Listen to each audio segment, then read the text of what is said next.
Je viens d'une famille, pas vraiment très aisée, je viens d'une cité même. Je n'arrivais pas à faire décoller aucun business. Ce e-commerce, ça ne fonctionnait pas pour moi et j'arrivais tout seul, en prospectant et en closant, à booker entre 50 et 80 calls tout seul par mois. Ouais. C'est un marketing de génie et on a rapidement fait, 50 000, puis 80 000, 100 000 et Alors moi, j'ai testé justement les setters IA. Ok. J'ai testé pas mal de choses, j'ai vu ça sur pas mal de bises, etc. Pour l'instant, ça pue la merde. un bon recrutement qui est réussi à un bon process, c'est 2 clics. C'est genre tu 1, 2, 3, 4 et puis boum, c'est opérationnel. Bienvenue dans ce nouvel épisode du Scaling Show. Aujourd'hui, j'ai l'honneur avec Thomas d'accueillir Brian, cofondateur du Freedom Lab. Exactement. On va revenir sur ton parcours, etc. tout du long. Voilà, donc j'ai également Thomas qui est avec moi, comme d'habitude, qui va poser un peu toutes les questions à Brian sous forme d'interrogatoire. Donc Exactement. on va voir un petit peu comment se passer. Thomas, je te laisse introduire aussi le reste du podcast. Ouais, carrément. Donc aujourd'hui, le but c'est de voir un petit peu toi, Brian, comment t'as scalé, etc. Qu'est-ce que tu faisais avant? Je me souviens que tu as même fait du coding Oui. pour moi. On se connaît bien. On se connaît bien, donc voilà, le but c'est de voir tout ça, voir tes erreurs que tu as pu faire, voir aussi surtout ce que tu as fait, comment tu as réussi à scaler tout ça, vu que c'est assez impressionnant en moins de 6 mois, même un an. J'ai vu l'ascension, donc voilà, le but c'est de parler de tout ça aujourd'hui. Donc, voilà, Brian, est-ce que tu peux un petit peu classique, hein, te présenter, qui tu es, ton parcours, comment t'en es venu à l'entrepreneuriat? Bien sûr. Je vais regarder la caméra, je vais dire bonjour tout le monde et merci Thomas et Alexis de m'accueillir dans ce podcast. Juste petite rectification, tu as dit cofondateur, c'est pas pour faire le malin, mais je suis le fondateur. En fait, j'étais tout seul au début, mais on va pouvoir en parler juste après. Ok, carrément. Et c'est vrai qu'après, j'ai eu des associés. Je m'appelle Brian, petit Belge qui a toujours rêvé de liberté. Je vais expliquer rapidement mon parcours qui n'a rien à voir avec le business, puisque j'imagine qu'après, on va en parler. Je viens d'une famille pas vraiment très aisée. Je viens d'une cité même, je pense que tu le savais pas. Non. J'ai toujours vécu avec ma maman, parce que mon papa n'a pas été là, puis il est décédé. Et j'ai eu quand même la chance d'avoir un beau parcours, parce que ma maman s'est toujours battue pour moi.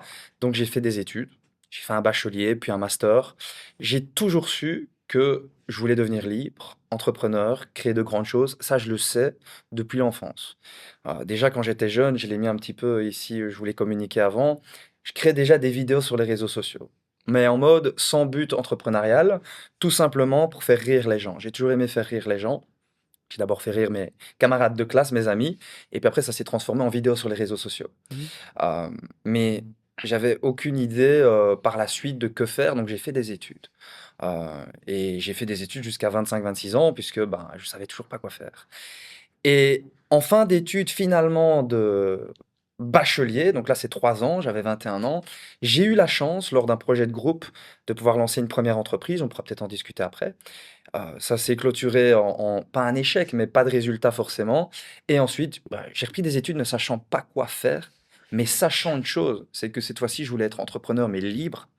Donc libre, c'est avoir ce truc de être où je veux, quand je veux, et être mon propre patron, évidemment.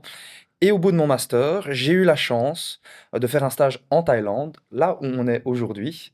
Et dans ce stage, j'ai rencontré beaucoup d'entrepreneurs, des personnes comme vous, en fait, puisque vous êtes en Thaïlande aussi. Et ça m'a donné le goût, l'envie de rester et de créer certaines choses sur place. J'ai créé plusieurs choses, puis j'en suis arrivé où j'en suis aujourd'hui. J'ai toujours pas quitté la Thaïlande, et là, j'ai un business qui tourne. Donc ça, c'est globalement pour me présenter. Trop Ok. bien. Super, super à ce niveau-là. Donc là, on a l'avant, l'avant. du coup. Et comment, du coup, t'en es venu vraiment à faire du business? Donc, tu as dit que t'es venu en Thaïlande. Comment Ouais. ça s'est fait? T'as rencontré des personnes? Comment? Ouais. Alors, je connaissais une personne de la même ville que moi en Belgique ici, qui s'appelle Martin. Vous le connaissez probablement, toi Ouais. Thomas, c'est certain. Et durant mon stage de fin d'études, donc j'avais déjà eu une expérience entrepreneuriale avant. Ouais. Donc ça me restait en tête. Et je me suis dit, il faut que je trouve une opportunité de réaliser encore une expérience de ce style et que ça me lance finalement. Eh bien, je connaissais ce mec en Thaïlande, je savais qu'il faisait du e-commerce, un petit peu tendance, le e-commerce, on en a beaucoup parlé. Et je me suis dit, OK, je vais me donner la chance, je vais me créer des opportunités, je vais essayer de faire un stage dans son entreprise et je vais essayer de faire passer ça sous stage dans le cadre de mes études universitaires. Ça a été accepté, je suis venu 6 mois en Thaïlande. J'ai travaillé pour lui, Donc, il faisait du e-commerce, donc il m'a attribué certaines tâches relatives au e-commerce. J'ai dû créer des fiches produits, recruter des personnes pour de l'email, du SAV, plein de choses. J'étais un petit peu son larbin, entre guillemets, mais j'ai appris beaucoup de choses.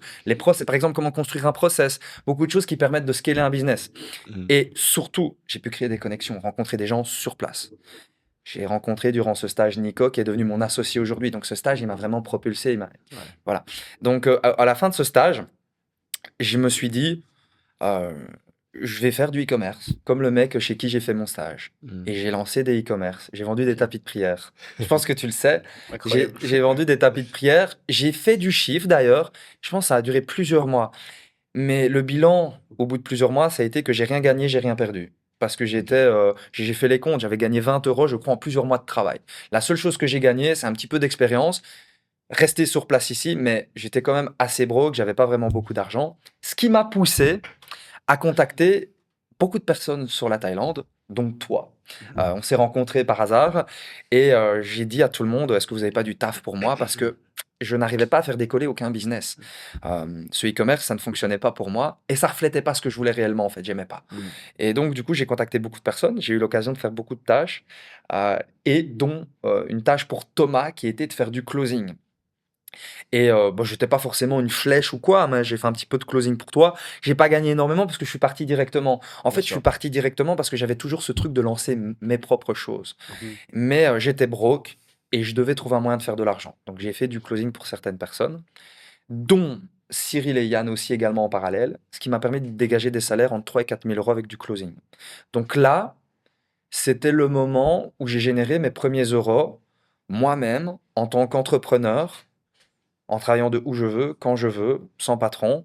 J'ai atteint cette situation à ce moment-là. Et là, j'avais 25, 26 ans. C'était après mon stage, 26 ans, ouais, quelque chose comme ça. C'était en 2022, il me semble. Oui, oui, Début 2023. c'était il y a 1 an, 2 Ouais, ans. ça. Je connais plus les dates exactes. Et c'est là où j'ai pu générer de l'argent.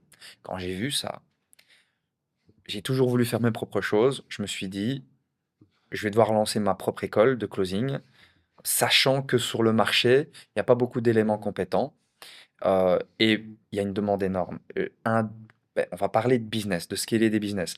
Un des points clés de votre business, c'est d'avoir une équipe de vente solide. Donc je me dis, il va falloir que je me positionne comme quelqu'un qui va former les prochains closers et setters de ce marché. Et voilà, toujours dans cette lignée de devenir moi-même, créer mon propre truc, j'ai créé une agence de setting, une école de setting closing. Voilà un petit peu l'évolution, l'histoire, là où j'ai généré mes premiers euros. Et pour clôturer, avec cette agence, le premier mois, j'étais tout seul, évidemment. J'ai lancé le truc. J'ai fait 8 000 euros. Tout simplement en mettant des vidéos sur les réseaux, en faisant des stories, avec mon entourage, ma communauté que j'avais à ce moment, qui était mon entourage et mes proches. J'ai closé pour 8 000 euros. Pas parce que j'étais à ce stade un super bon... Enfin, si je pense que dans l'âme, je suis quelqu'un qui communique bien, mais surtout parce que l'offre était irrésistible et ça fonctionnait bien. Et là, c'était le début de l'aventure. Et j'ai scalé tout ça, ça va faire 1 an maintenant que je vis de ça, quoi, et que ça scale de plus en plus. Et j'imagine qu'on va en parler. Exactement. Et du coup, en l'espace d'un an, ça a donné quoi un petit peu comme chiffre quand tu es arrivé? Donc là, tu as fait 4-8 000 euros, je pense que grâce au closing. Oui. Aujourd'hui, je pense qu'on est à plus. Combien vous avez atteint avec la formation actuelle? Ouais. Alors, pour faire la distinction, quand j'ai fait du closing, j'avais pas mon agence. Bien sûr. Mais en tant que closer, je pouvais faire 4 000 euros dès le début, immédiatement comme ça. Puis j'ai lancé mon agence, j'ai fait 8 000. Et puis après, ça a été très graduel et ça n'a cessé d'augmenter jusqu'à aujourd'hui, où là, on est entre 150 et 200 cas mensuels de chiffre d'affaires. Et on a commencé les 20 000, les 15-20 000, c'était quelque chose qui était atteignable assez rapidement.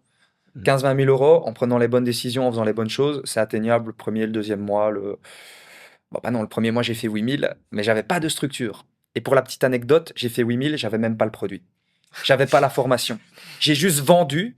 En fait, pour valider le produit, je l'ai d'abord vendu et puis je l'ai créé. Donc en fait, je l'ai vendu jusqu'à 8 000 euros. Je pense que j'aurais pu faire plus. Et je me suis dit, non, là, j'ai des gens qui m'harcèlent pour avoir le produit.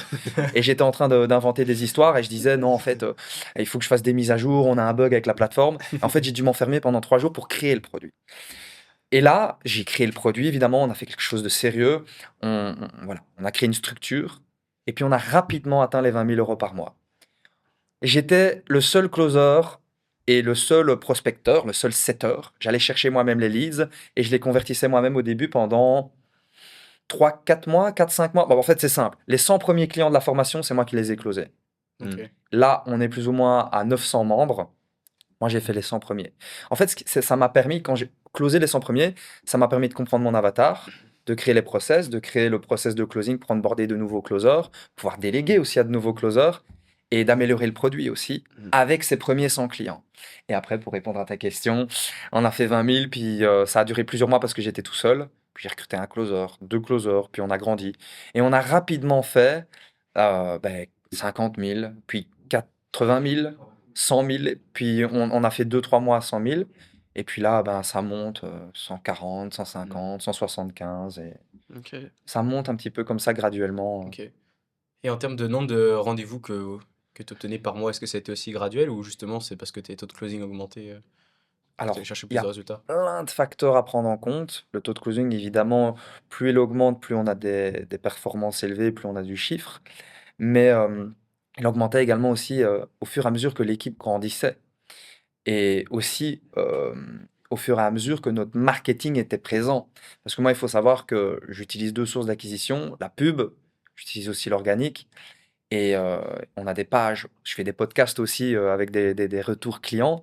On essaye de marquer une certaine présence sur les réseaux. Tu vas mettre Brian Van de Waal ou Freedom Lab avis sur les réseaux ou quoi que ce soit. Tu vas tomber sur une certaine page Trustpilot, YouTube. Et je suis présent quotidiennement sur YouTube, Facebook, Insta. Donc en fait, au fur et à mesure que le marketing, la présence sur les réseaux augmente, cela va augmenter les résultats, le chiffre, et puis agrandir l'équipe aussi. Et puis les suivre, les coacher pour améliorer les KPIs et obtenir un chiffre qui va toujours être de plus en plus élevé, quoi. Ouais. Donc, Ça fait sens. Et en termes de nombre de rendez-vous que vous arrivez à obtenir maintenant? je vais en parler avec Thomas juste avant. Mensuellement, on a environ entre 500 et 600 rendez-vous à l'heure actuelle. Ok. Ça veut dire 30, 40 par jour, plus ou moins en moyenne. Alors le 30, 40 par jour, c'est pas exact. En tout cas, je sais parce que j'ai regardé, j'ai clôturé la compta de ce mois-ci. Ce mois-ci, pour le mois d'août, on a pris 600 calls. Ok. Pour une équipe de 9 commerciaux, donc 9 closers. Et moi, si je ne me trompe pas, tout seul à l'époque, alors que, il faut bien comprendre, à l'époque, j'avais pas d'audience, j'avais pas de marketing, j'avais pas de social proof. Parce que tu vois, le chiffre, il augmente aussi avec la social proof. Maintenant, on a une Ouais. social proof comme ça.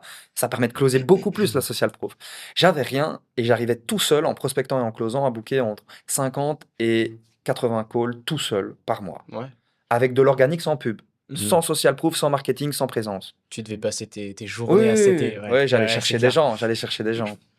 Mais Ouais, c'est ce qui a fait que tu as pu comprendre l'avatar, tu as pu comprendre Oui, l'offre c'est que ça. tu devais proposer, etc. Donc forcément, derrière, ça a amené C'est tout un ça. tas de choses C'est hyper pour ça cool, qu'on l'a quoi. fait. Ouais, Ouais. trop bien. 100%. De toute façon, au début, on est toujours obligé de faire les tâches un petit Ouais. peu. Faut y aller, quoi. En fait, Ouais. on passe tellement d'heures pour du setting, alors qu'après, quand on a un effet de levier avec par exemple, la pub, etc., maintenant, Ouais. ça va beaucoup plus Ouais. rapidement. Et si je pense que c'est une info qui peut vous intéresser, on a implémenté la pub à partir de janvier cette année, février, un truc comme ça. Et quand on a implémenté la pub, c'est là qu'on a scale, on va dire. On va parler de scaling après. Ouais. Le déclencheur au début, c'est le business, c'est le début du business. On fait quelques dizaines, 15 000, 20 000, 30 000. Mhm. Mais le gros scaling qui a permis de dépasser les 100K, c'est quand on a implémenté le ads et la pub. Ça a été un Ok. déclencheur. Ouais, je vois. Et du coup, en parlant de scaling, quelles ont été vraiment les grosses étapes de votre scaling? Donc là, tu nous as parlé des ads. Est-ce qu'il y en a eu d'autres où vraiment tu vous as dit, OK, là, il y a eu un changement? Ou par exemple, recruter plusieurs personnes. Est-ce que tu verrais des étapes comme ça? Pour moi, il y a eu 2 éléments qui ont permis qu'on scale. Il y a eu le pré-scaling, je vais dire. C'est quand j'ai eu la chance de m'associer avec 2 personnes avec qui je travaille aujourd'hui. J'étais tout seul au début. Et puis je me suis associé avec Nico et Justin, qui sont on est 3 sur le projet aujourd'hui. Ça, c'était le pré-scaling parce que ils m'ont apporté de la valeur, notamment Nico, qui lui avait déjà lancé des business à plus de 6 chiffres mensuels. Et en fait, l'expertise de cette personne au sein de mon entreprise, ça a permis de faire les choses bien, de prendre des bonnes décisions, mais d'avoir une expérience pour éviter certaines erreurs. En fait, ce qu'il a implémenté dans ses business, de manière générale, quand tu crées un business, que ce soit dans le e-commerce ou quoi que ce soit, il y a des bases. Il avait les bases qu'il a pu apporter. Ça m'a permis d'apprendre beaucoup. C'était, je pense, un élément. Deuxième élément, c'est quand on est passé sur cette source d'acquisition qui était le ads. Quand on a implémenté les ads, je pense qu'on a fait x2. Je l'ai dit tout à l'heure à Thomas, les ads, ça représente le 3/4 de notre source d'acquisition. Mm. 75% plus ou moins. Je dirais non, 70 et 30% de présence organique.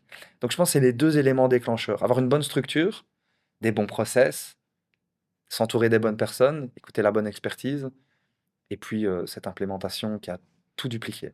Vous avez quand même beaucoup d'organique. Si tu me dis Ouais, ouais, 30%, ouais, 30% au sur moins, ouais. 600 calls que vous avez par mois, c'est ça que tu...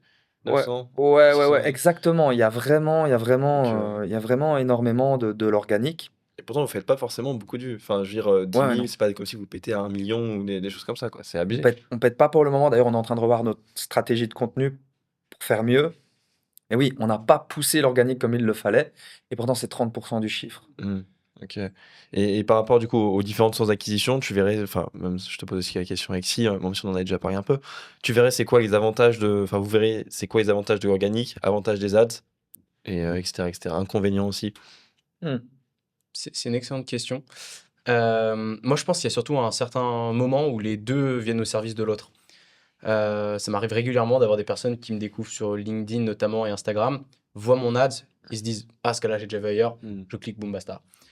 Et à l'inverse aussi, beaucoup me voient en ad et par la suite ils se disent ah ouais mais c'est marrant lui sur LinkedIn je le vois etc. Ok boum ils cliquent et ils viennent. Parce que du coup c'est très très très complexe de traquer et j'aime bien souvent leur demander après tout ça, mais à un certain niveau ça se confond un peu parce que forcément ton écosystème il vient partout. Moi j'ai pas mal de personnes, surtout maintenant j'ai beaucoup de personnes qui viennent me voir en call, me dire ah ouais je t'ai vu en ad, je t'ai aussi vu en organique, je me suis dit que c'était Ouais. sérieux, j'arrive tu vois. Ouais, c'est ça.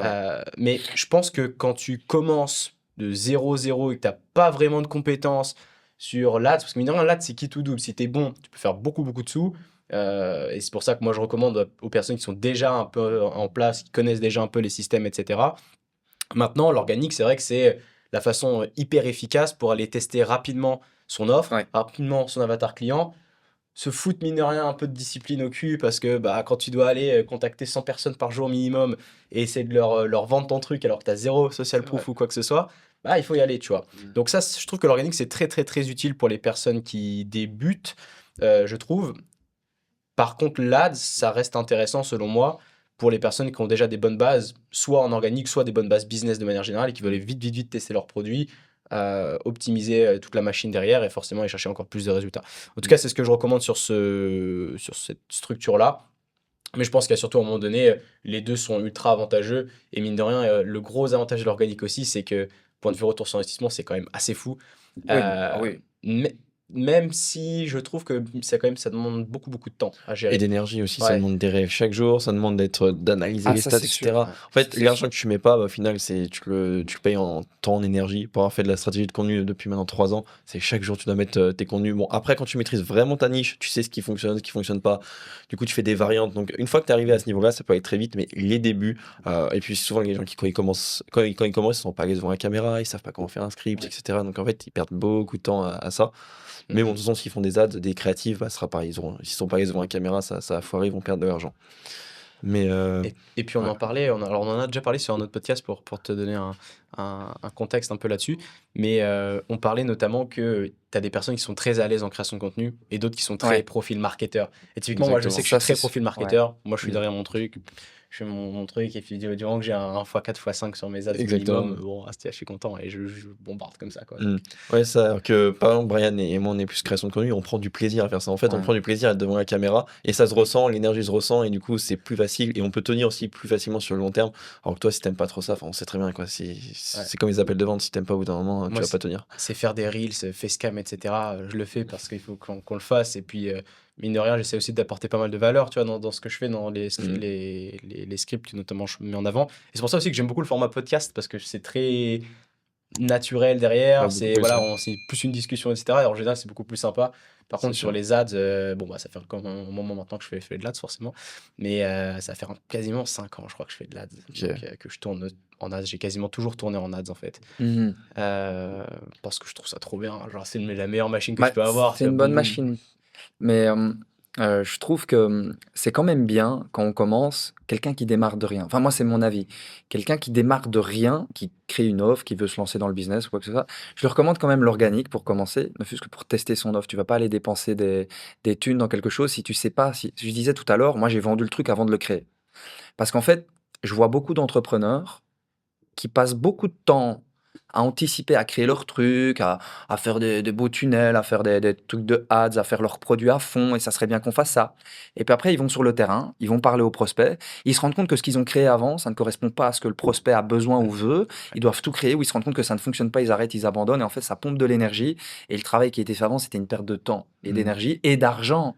Donc, je recommande vraiment de tester vraiment sur, quoi qu'il arrive, sur de l'organique.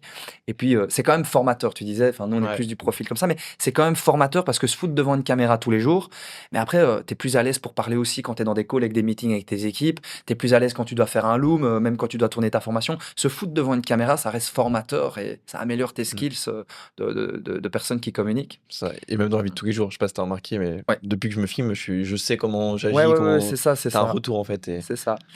Et tu disais, que ce soit le ads ou le organique, l'un vient au service de l'autre. Et c'est vrai que moi, je l'ai remarqué, c'est que notre présence organique, assez ancrée maintenant, vient au service de l'ads. Parce que quand on a des personnes en ads qui voient juste ma pub, potentiellement, ils vont aller me rechercher, ils vont dire: «Ah, intéressant, j'ai vu ces vidéos», ils voient que je suis fortement présent, ils voient mes podcasts, ils voient que j'ai 500 reels derrière, ils se disent: «C'est un truc assez sérieux». Donc ça vient appuyer, l'organique vient appuyer le ads.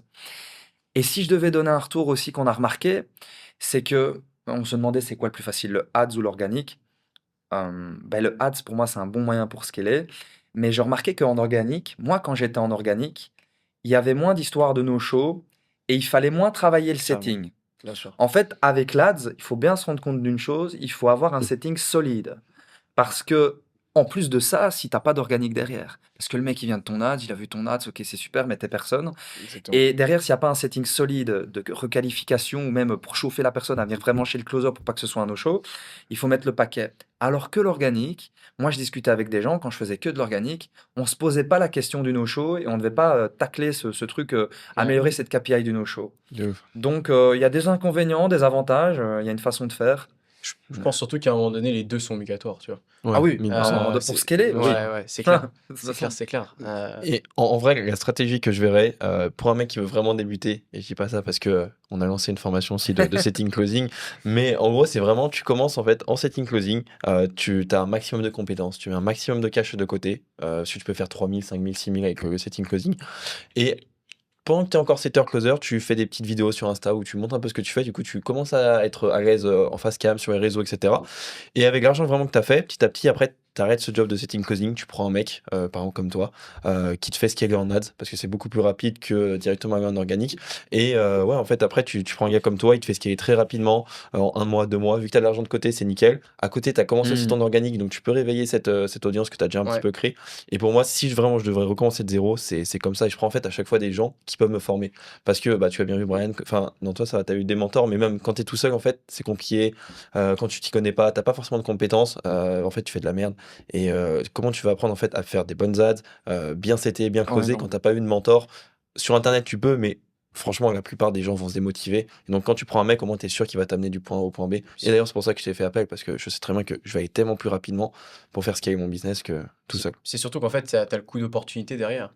C'est-à-dire qu'aujourd'hui, c'est soit tu prends 1 an à essayer d'avoir des ads qui vont fonctionner parce que tu connais rien, il va falloir te former sur le business manager, il va falloir Il y a apprendre à trop faire de des choses à copies, apprendre. des bonnes créas, des hooks, tu vois, enfin tout ce qui en vient derrière. Toute la machine aussi, tout à l'heure tu parlais de la machine qui suit en setting, mais aujourd'hui si tu veux être rentable en ads, tu es obligé d'avoir un setting derrière qui est solide, fort, tu vois. C'est ça. Ouais. Et donc voilà, il y a aussi tout ce qui vient derrière. Donc oui, tu seras peut-être rentable, tu seras peut-être bon sur tes systèmes publicitaires, mais ça va te prendre 1 an.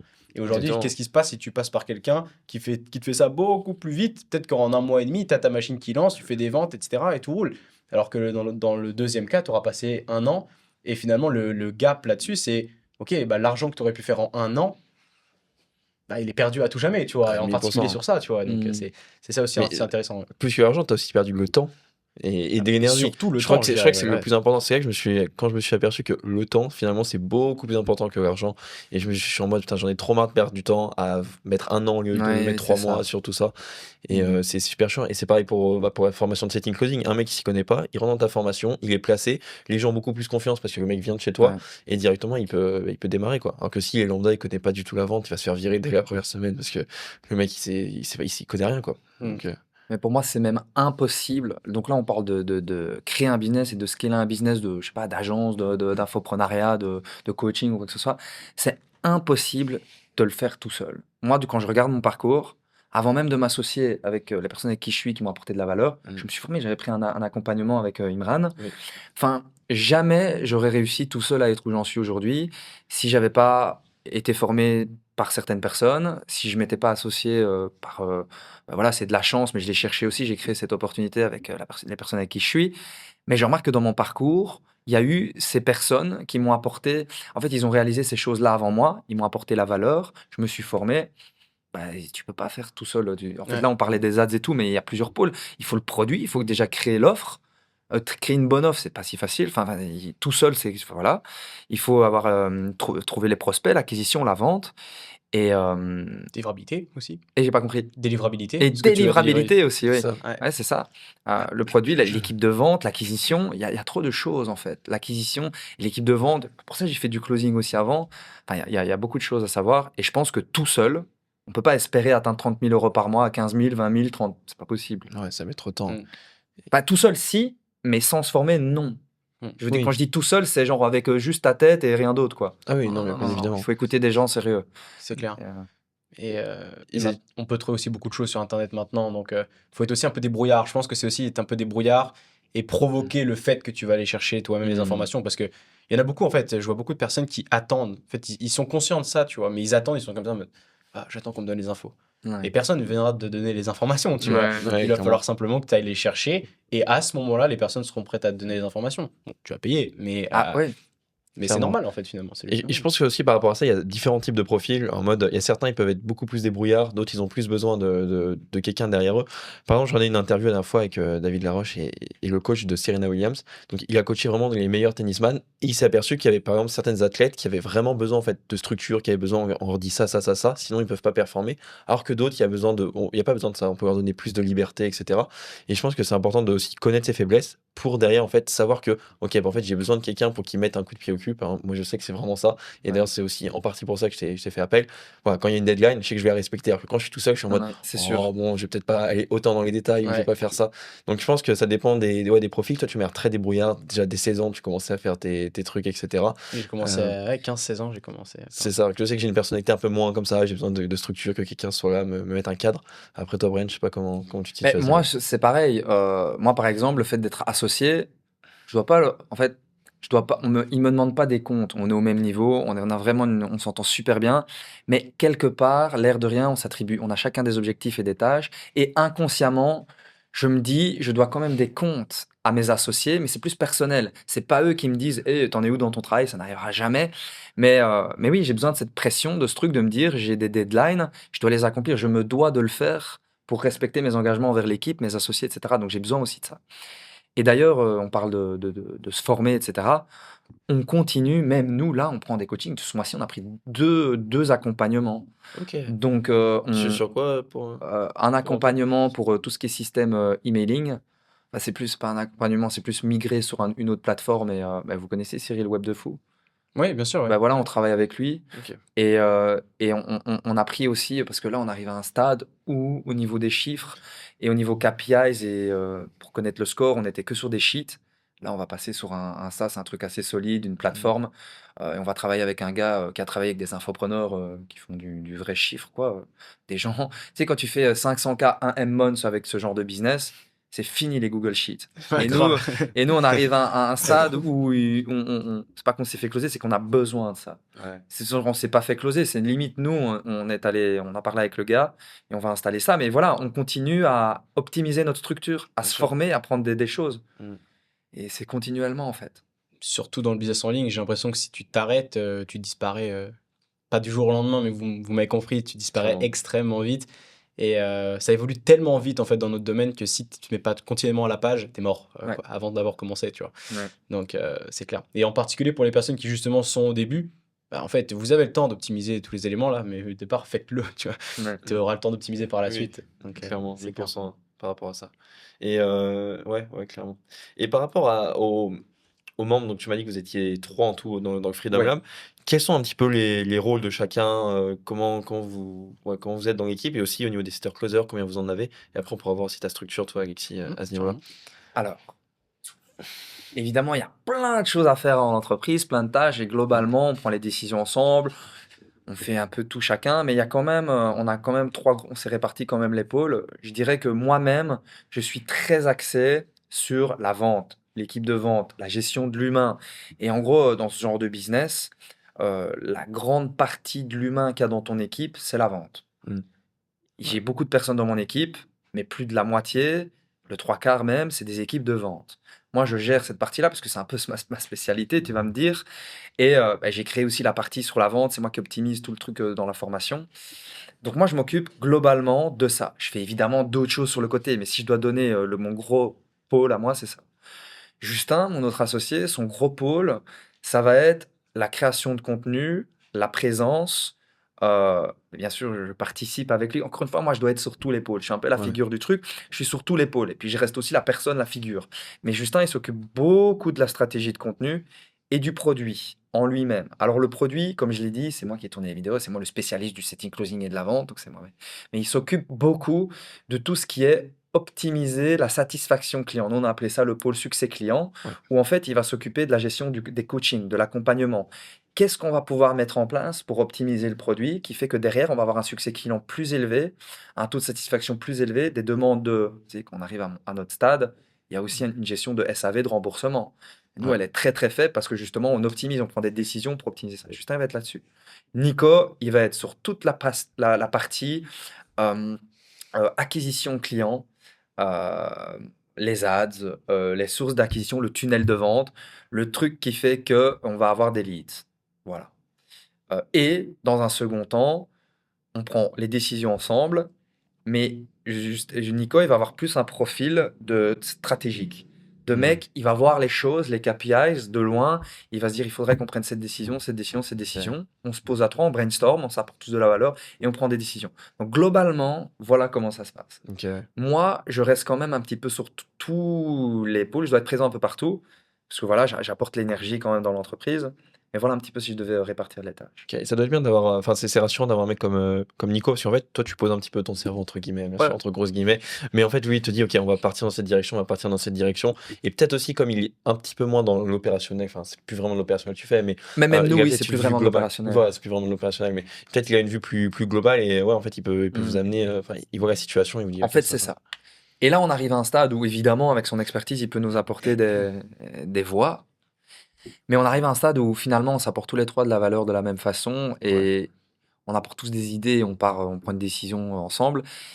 Mais c'est sûr que de manière générale, tous les trois, on n'est plus vraiment dans l'opérationnel. Non, On normal. est surtout dans le management, Ouais. la gestion des équipes et les décisions stratégiques, quoi. Mhm. On a des coachs, on a des sales, on a des gens qui s'occupent un peu de tout, mais il faut les driver, il faut leur dire comment faire les choses.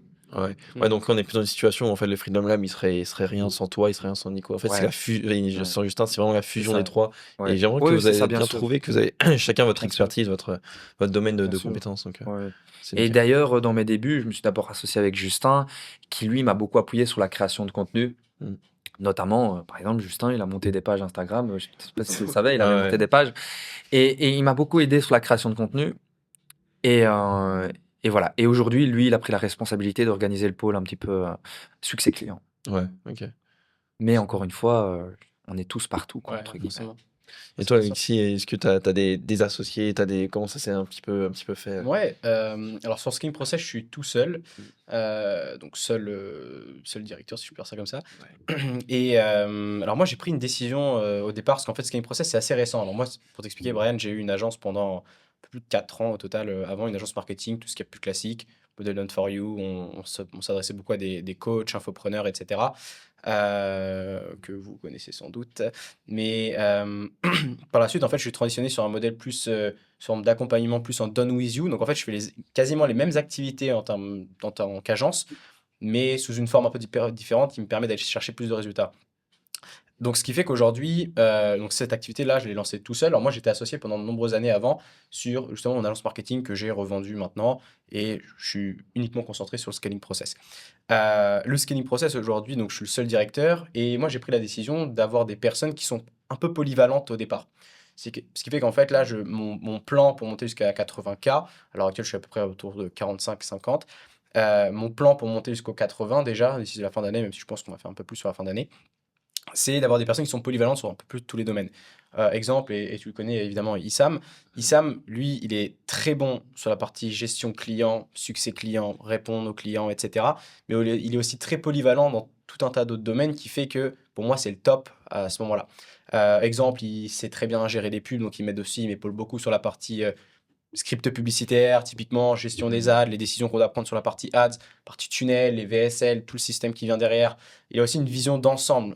Et c'est ce que moi, j'avais besoin typiquement à ce stade-là, ce qui fait que j'ai pas d'associé, mais c'est comme si en fait j'avais quelqu'un qui était capable aussi d'avoir une vision globale sur le business, tout en s'occupant des missions qui lui sont confiées en fait finalement au départ. Donc ça, c'est sur cette partie-là.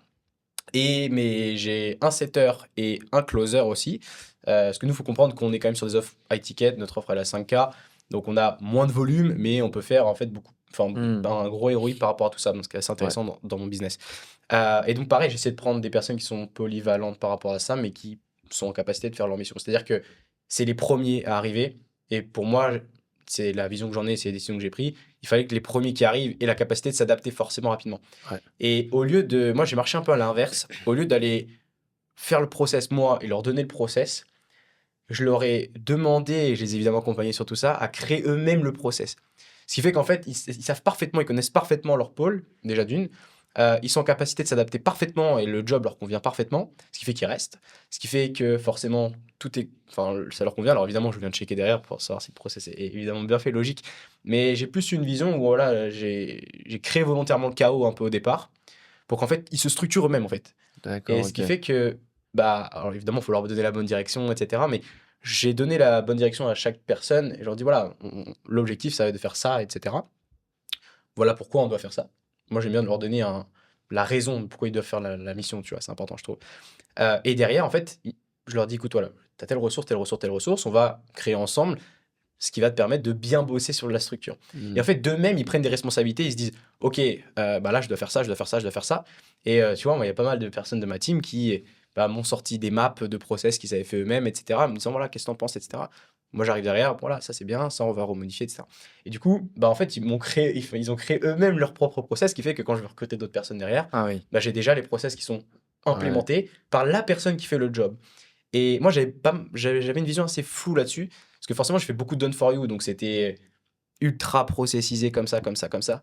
Mais sur le done with you, les situations peuvent être amenées un peu à changer. Et c'est pour ça que je me suis dit, finalement, je serais peut-être pas le plus à même de créer moi-même le process dans cette situation-là, puisque lui-même va faire le job et il va voir en interne ce qui va réellement se passer. Et donc moi, j'ai pas forcément... Enfin, par exemple sur la délivrabilité client, je sais que si j'envoie pas un seul message dans la semaine, il va rien se passer de grave. Il va absolument rien se passer et tout va rouler comme il faut. Parce que Issam aura trouvé les choses qui vont faire que voilà, il peut s'adapter en fonction de cette situation-là. Parce que je leur donne suffisamment de liberté pour s'adapter justement à ça. Ce qui fait qu'il améliore ses KPI. Et des fois, même moi, je me suis retrouvé dans une situation où on dit voilà, écoute, Issam, t'en penses quoi si on ferait comme ça, comme ça? Alors, comme tu dis, Brian, on est dans tous les cas toujours partout. Mais il me dit non, regarde, moi j'ai eu ce feedback-là, ce feedback-là, ce feedback-là, je te propose qu'on fasse ça. Et en fait, si je lui avais directement dit on fait ça, en fait, on aurait sans doute pris une mauvaise décision. Alors que le fait de leur donner suffisamment de responsabilité, ça peut être intéressant. Je pense cependant que c'est très intéressant de faire ça, en tout cas dans mon modèle, dans le business que j'ai. C'est très intéressant de le faire uniquement jusqu'à un certain stade. À un moment donné, tu peux pas leur donner allez, liberté, faites ce que vous voulez, etc. derrière. Parce que, voilà, tu vois, forcément, si tu as 10, 15 closers derrière, si tu leur dis allez, organisez-vous comme vous voulez, c'est compliqué, tu vois. À mon niveau, ça reste encore, et je trouve que au moment où j'en suis, c'est parfait. Mais ouais, effectivement, et à un moment donné, je pourrais pas le pousser comme ça, quoi, bien sûr. Clairement. Et c'est vrai que c'est un petit peu à double tranchant parce que oui, effectivement, le mec il est en mode comme ça, j'ai ma liberté, il se sent mieux parce que quand t'es trop, c'est quand t'as un mec qui te met trop de barrières, etc. Derrière, il faut aussi que le mec soit suffisamment compétent parce que s'il t'oriente dans la mauvaise. Donc après, c'est à toi de voir si le mec est compétent, mais si Bien tu l'as sûr. bien formé. Et comment, du coup, pour les prochains, par exemple, on dit que Issam il part, je le souhaite pas, mais il part. Comment le gars, du coup, va faire pour se structurer lui-même s'il a déjà tous les process d'Issam? En fait, j'ai organisé la chose pour que tous ces process, évidemment, on les ait standardisés. C'est-à-dire que bah, il y a déjà tous les éléments qui sont créés. Donc Mm. maintenant, si j'ai besoin de faire revenir quelqu'un, bah, j'ai déjà Ouais. toutes les trames exactes que le gars a besoin de suivre. Et en réalité, en 2 jours, le mec, il est dessus, il commence à bosser, tu vois. Ok. Voilà, Et du donc coup, c'est comme ça c'est que je c'est vois les pas choses. lui qui va faire par lui-même les process comme Issam a pu faire. Bah non, parce qu'ils sont déjà faits. En fait, le but Ok. des premiers, c'est justement qu'ils créent leur propre process, qui fit sur la tâche en question, tu vois. Mm. Moi, ça m'évite de les faire, en fait, enfin, ça m'évite de les faire, hein, c'est un grand mot, on dirait que le mec, il bosse pas, mais tu vois, ça me permet de vérifier derrière, et eux, ils sont dans le truc, et ça leur permet vraiment Ouais. d'adapter parfaitement vu la situation des clients, typiquement dans cet exemple-là. Mais en fait, derrière, leur but, c'est qu'ils standardisent tout ça sous forme Ok, je de vois. map, Notion, etc. Et moi, derrière, j'ai tous mes éléments, en fait, pour pouvoir le redonner à quelqu'un si j'ai besoin d'intégrer quelqu'un d'autre, tu vois. Ok, ouais, donc en fait, c'est vraiment déléguer un mec qui est full dans la délivrabilité, qui est tout le temps là, qui est plus à même du coup de faire les process parce qu'il est H24 dessus, Mhm. plutôt que toi, bah, qui des fois doit être sur le pôle marketing, des fois le pôle vente, etc. quoi. Ouais. C'est dans cette idée. Et après, sur la partie vente de mon côté, moi, j'ai fait en sorte en fait, j'ai été débauché des gars. Je leur ai dit, écoute, voilà, à l'heure actuelle, enfin, j'avais un peu de réseau à ce niveau-là. Et je me suis dit, ok, voilà, toi, t'es là, t'es payé combien actuellement, etc. C'est quoi ta mission, etc. Mais tu vois, ça marche aussi beaucoup comme ça, hein. Et je vais prendre des gars qui sont déjà bons ailleurs. Je leur propose une meilleure opportunité chez moi. Ouais. Et je leur dis, écoute, voilà, ça t'intéresse, oui, non. Alors, t'en as plein qui m'ont dit non, bien sûr, mais t'en as aussi pas mal qui m'ont dit oui. Et donc, forcément, Mm. après, je retrie derrière. Je sais que le gars a déjà, en fait, les structures de d'autres boîtes. Donc, en fait, le gars, il est déjà habitué à bosser sur ça. Donc, lui, en fait, il vient réimplémenter ses méthodes de travail actuelles chez moi. Ce qui fait que je me retrouve avec des process où les gars sont déjà bons, si tu veux. Et je m'assure évidemment que les gars soient bons. Et en général, je fais en sorte de les transitionner. C'est-à-dire qu'au départ, ils bossent toujours avec leur boîte précédente. Ils se rendent compte qu'ils ont un peu de temps parce qu'ils peuvent avoir moins de calls, moins de leads, etc. Et donc, je leur dis, écoute, voilà, teste avec nous, tu verras ce que ça donne, etc. Ça te plaît, et nous, évidemment, on veut les bombarder derrière. Bien sûr. Et après, ils disent, ouais, bah, en fait, toi, je suis quand même mieux full-time ici. Euh, je pense que, enfin, souvent, après, ils restent avec nous, et souvent, petit à petit, ils délaissent leur côté, mais ils ont toujours leur méthode de travail, donc ils apportent leur méthode de travail derrière Ok. Donc, d'infopreneurs qui sont bien en place, tu vois. donc tu dirais que toi, c'est comme ça que tu recrutes une partie de tes teams, quoi. Ouais, ouais. Ok. Après, j'ai pas une team énorme non plus, tu vois, on Mm. est 6 ou 7, je crois, maintenant, Ouais, ok. full-time, et puis après, on a des prestats, évidemment, externes. Mais, mais ouais, Ouais. c'est comme ça que j'ai fait, du moins pour ces personnes-là. Et à ce niveau, je pense qu'à un certain Ouais. niveau, je pense que c'est plus possible de la jouer comme ça, quoi. Mm. Et toi, du coup, Brian, comment vous voulez jouer un petit peu pour recruter? Alors, pour recruter, déjà, je pense qu'il faut avoir des bons process pour onboarder, justement, les suivre. Et il faut savoir des bons process d'onboarding et de délégation. Mm. Euh, et ça se construit justement avec les premiers recrutements. Déjà, il faut savoir recruter la bonne personne. Donc déjà, il faut déjà avoir un process clair de qui je veux recruter, pourquoi je veux recruter, comment je le recrute. Ça se construit aussi, tu vas me dire, avec l'expérience et au fur et à mesure. Et puis après, le but du jeu pour moi, c'est d'avoir des process concis, clairs et qui peuvent être finalisés rapidement pour que la personne soit opérationnelle rapidement. Mm. Donc en fait, voilà, il faut avoir que ces process soient solides. Et là, moi, j'arrive à un stade où les personnes que je recrute, on a déjà pas mal, on a déjà énormément de process. Et, euh, et moi, le but du jeu, c'est que à partir du moment où j'ai le premier contact avec la personne qu'on recrute, c'est que le plus rapidement elle soit sur le terrain. Mm. Et pour ça, moi, je fournis des documents, des process, quoi, des étapes à suivre, on a pu construire avec. Là, on est une équipe de plus ou moins 30. On est 30 personnes. Bon, après, c'est des process différents, tu vois. Un process du coach, c'est pas le process du closer, Forcément, quoi. Bien sûr. Mais je veux dire, parfois, on a pu renouveler nos teams, et à force de faire ça, ça améliore nos process. Tu vois, là, par exemple, à force de recruter autant de closers qu'on a, c'est rare ceux qui partent. On en a eu 2, 3, mais on en a eu beaucoup. Là, je sais que le process qu'on a pour recruter des teams de sales, c'est super rapide, clair, straight. On y va tout de suite et ça commence. Et moi, à partir du moment où je recrute, en 3 jours, le mec, il est au téléphone, il a un calendrier rempli, quoi. Ok, C'est ça, je quoi. vois. Et comment tu fais le moment où vous dites dans l'équipe, ok, j'ai besoin de quelqu'un, on va Et recruter. juste, si je peux compléter, Ouais. il faut que ça me prenne le minimum d'énergie. Il faut pas que quand je recrute, je sois partout en mode stress et tout. Ouais. Il faut que, pour moi, un bon recrutement qui est réussi, un bon process, c'est 2 clics. C'est genre, 1, 2, 3, 4, et puis boum, c'est opérationnel. Tu vois. Ok, ouais, je vois. Et ouais, ok, du coup, comment vous faites pour recruter ces personnes comment, par exemple, là, vous êtes en mode, ok, on a besoin de 2 closers. Quelles sont les étapes Bah, par par exemple, lesquelles vous partez? si on parle de closer, bah, là, la chance de faire de l'organique, on va d'abord taper dans la communauté. Ouais. Donc nous, on a cette chance-là. J'ai des associés aussi, dont un associé qui a beaucoup de connaissances dans l'infoprenariat de manière générale. Donc on va d'abord taper dans la communauté actuelle. On a un process d'annonce via story, via réseaux sociaux. On a aussi une communauté en interne d'élèves. On a un process avec un message tout fait. J'appuie sur 2 clics en fait. Sur nos réseaux sociaux, c'est publié. Sur notre groupe Slack avec nos 900 élèves, c'est publié. Déjà ça, première chose. Deuxième chose, on a un tunnel de recrutement. Ok. Et on a un tunnel de recrutement, on fait éventuellement du ads dessus, tout ficelé. Encore une fois, hein, c'est 1, 2, 3, 4. Au bout de 2 jours, on a des personnes dans un Google Meet. Si ça convient, que ça correspond à nos critères, parce qu'on a un process de qui on veut, ok, tu corresponds, 2, 3 clics supplémentaires pour envoyer les process d'onboarding. 3 jours plus tard, ils commencent. Et en fait, c'est ça le but du jeu, en fait. Ouais. Parce que je remarque que peut-être un des challenges des entrepreneurs, c'est qu'ils sont submergés. On parlait de la délivrabilité. Ils sont submergés parce qu'ils n'ont pas de bon process. Ils ne savent pas déléguer. En général, ils ne savent pas déléguer parce qu'ils ne l'ont pas fait avant. Ouais. C'est pour ça que c'est important de faire les choses avant de pouvoir les déléguer. Mm. Parce que tu ne peux pas processiser et déléguer quelque chose que tu n'as pas fait ou que tu ne maîtrises pas. Et alors, quand les entrepreneurs se lancent et doivent recruter, ils sont partout sur tous les fronts, ils onboardent mal, ils ne savent pas trop, ils courent. Nous, vraiment, on arrive à un stade où c'est 3 clics, c'est super fluide. Tu vois. Ouais, je vois. Ok. Et Non, vas-y. puis surtout si ça te prend une énergie de fou à chaque fois, si tu dois recruter énormément de personnes, bon bah voilà, tu vas passer tes journées juste à faire du Ouais. recrutement. Enfin, c'est l'horreur quoi derrière. Donc non, c'est C'est clair. ça. C'est quoi Moi j'ai une question pour toi. C'est quoi la croissance, enfin le moment où tu as le plus de recrutement à faire? Où tu t'es dit typiquement, là c'est parti quand on ouvre les vannes au niveau du recrutement, ou alors est-ce que ça s'est fait progressivement? Ça se fait progressivement, mais là, maintenant, on a eu un pic de recrutement assez élevé. C'est au niveau du setting. Bah, c'est toujours dans la partie. Les recrutements, principalement, ça va se faire dans la partie vente chez nous. Enfin, je pense dans tous les Hmm. business, c'est le plus gros. La plus grosse partie de l'humain, en fait. Et là, c'est vrai qu'on a fait un gros recrutement. Par exemple, on vient de recruter 7 personnes, je crois. Mais pour la partie setting, justement. On est en train de mettre une stratégie en place pour brancher un nouveau pôle de setting tiède. Et là, bah voilà, c'est un moment où on a dû recruter beaucoup. Euh, Et j'ai le sentiment que dans le B2C, on doit avoir besoin de beaucoup de setters parce qu'on a tellement de trafic, mais il y a tellement de mecs pas qualifiés qu'il faut absolument les setter, ouais, que ce soit sur le setting mais Instagram ou j'ai setting 2 types de TikTok. setters en fait. J'ai les setters qui qualifient, qui confirment l'appel, qui apportent de l'urgence, qui prennent le prospect en main dès le début pour faire en sorte qu'il se présente chez le closer. Et j'ai des setters tièdes ou organiques ou quoi, c'est des setters qui vont aller chercher des leads au-delà de la pub, justement. Ouais. Mhm. Et là, j'ai branché un pôle de fou là-dessus. Et on est en train de mettre une stratégie en place pour réduire un peu notre taux de no-show. En fait, on branche une armée de setters tièdes qui vont appeler nos leads du tunnel de vente qui ne sont pas passés à l'action.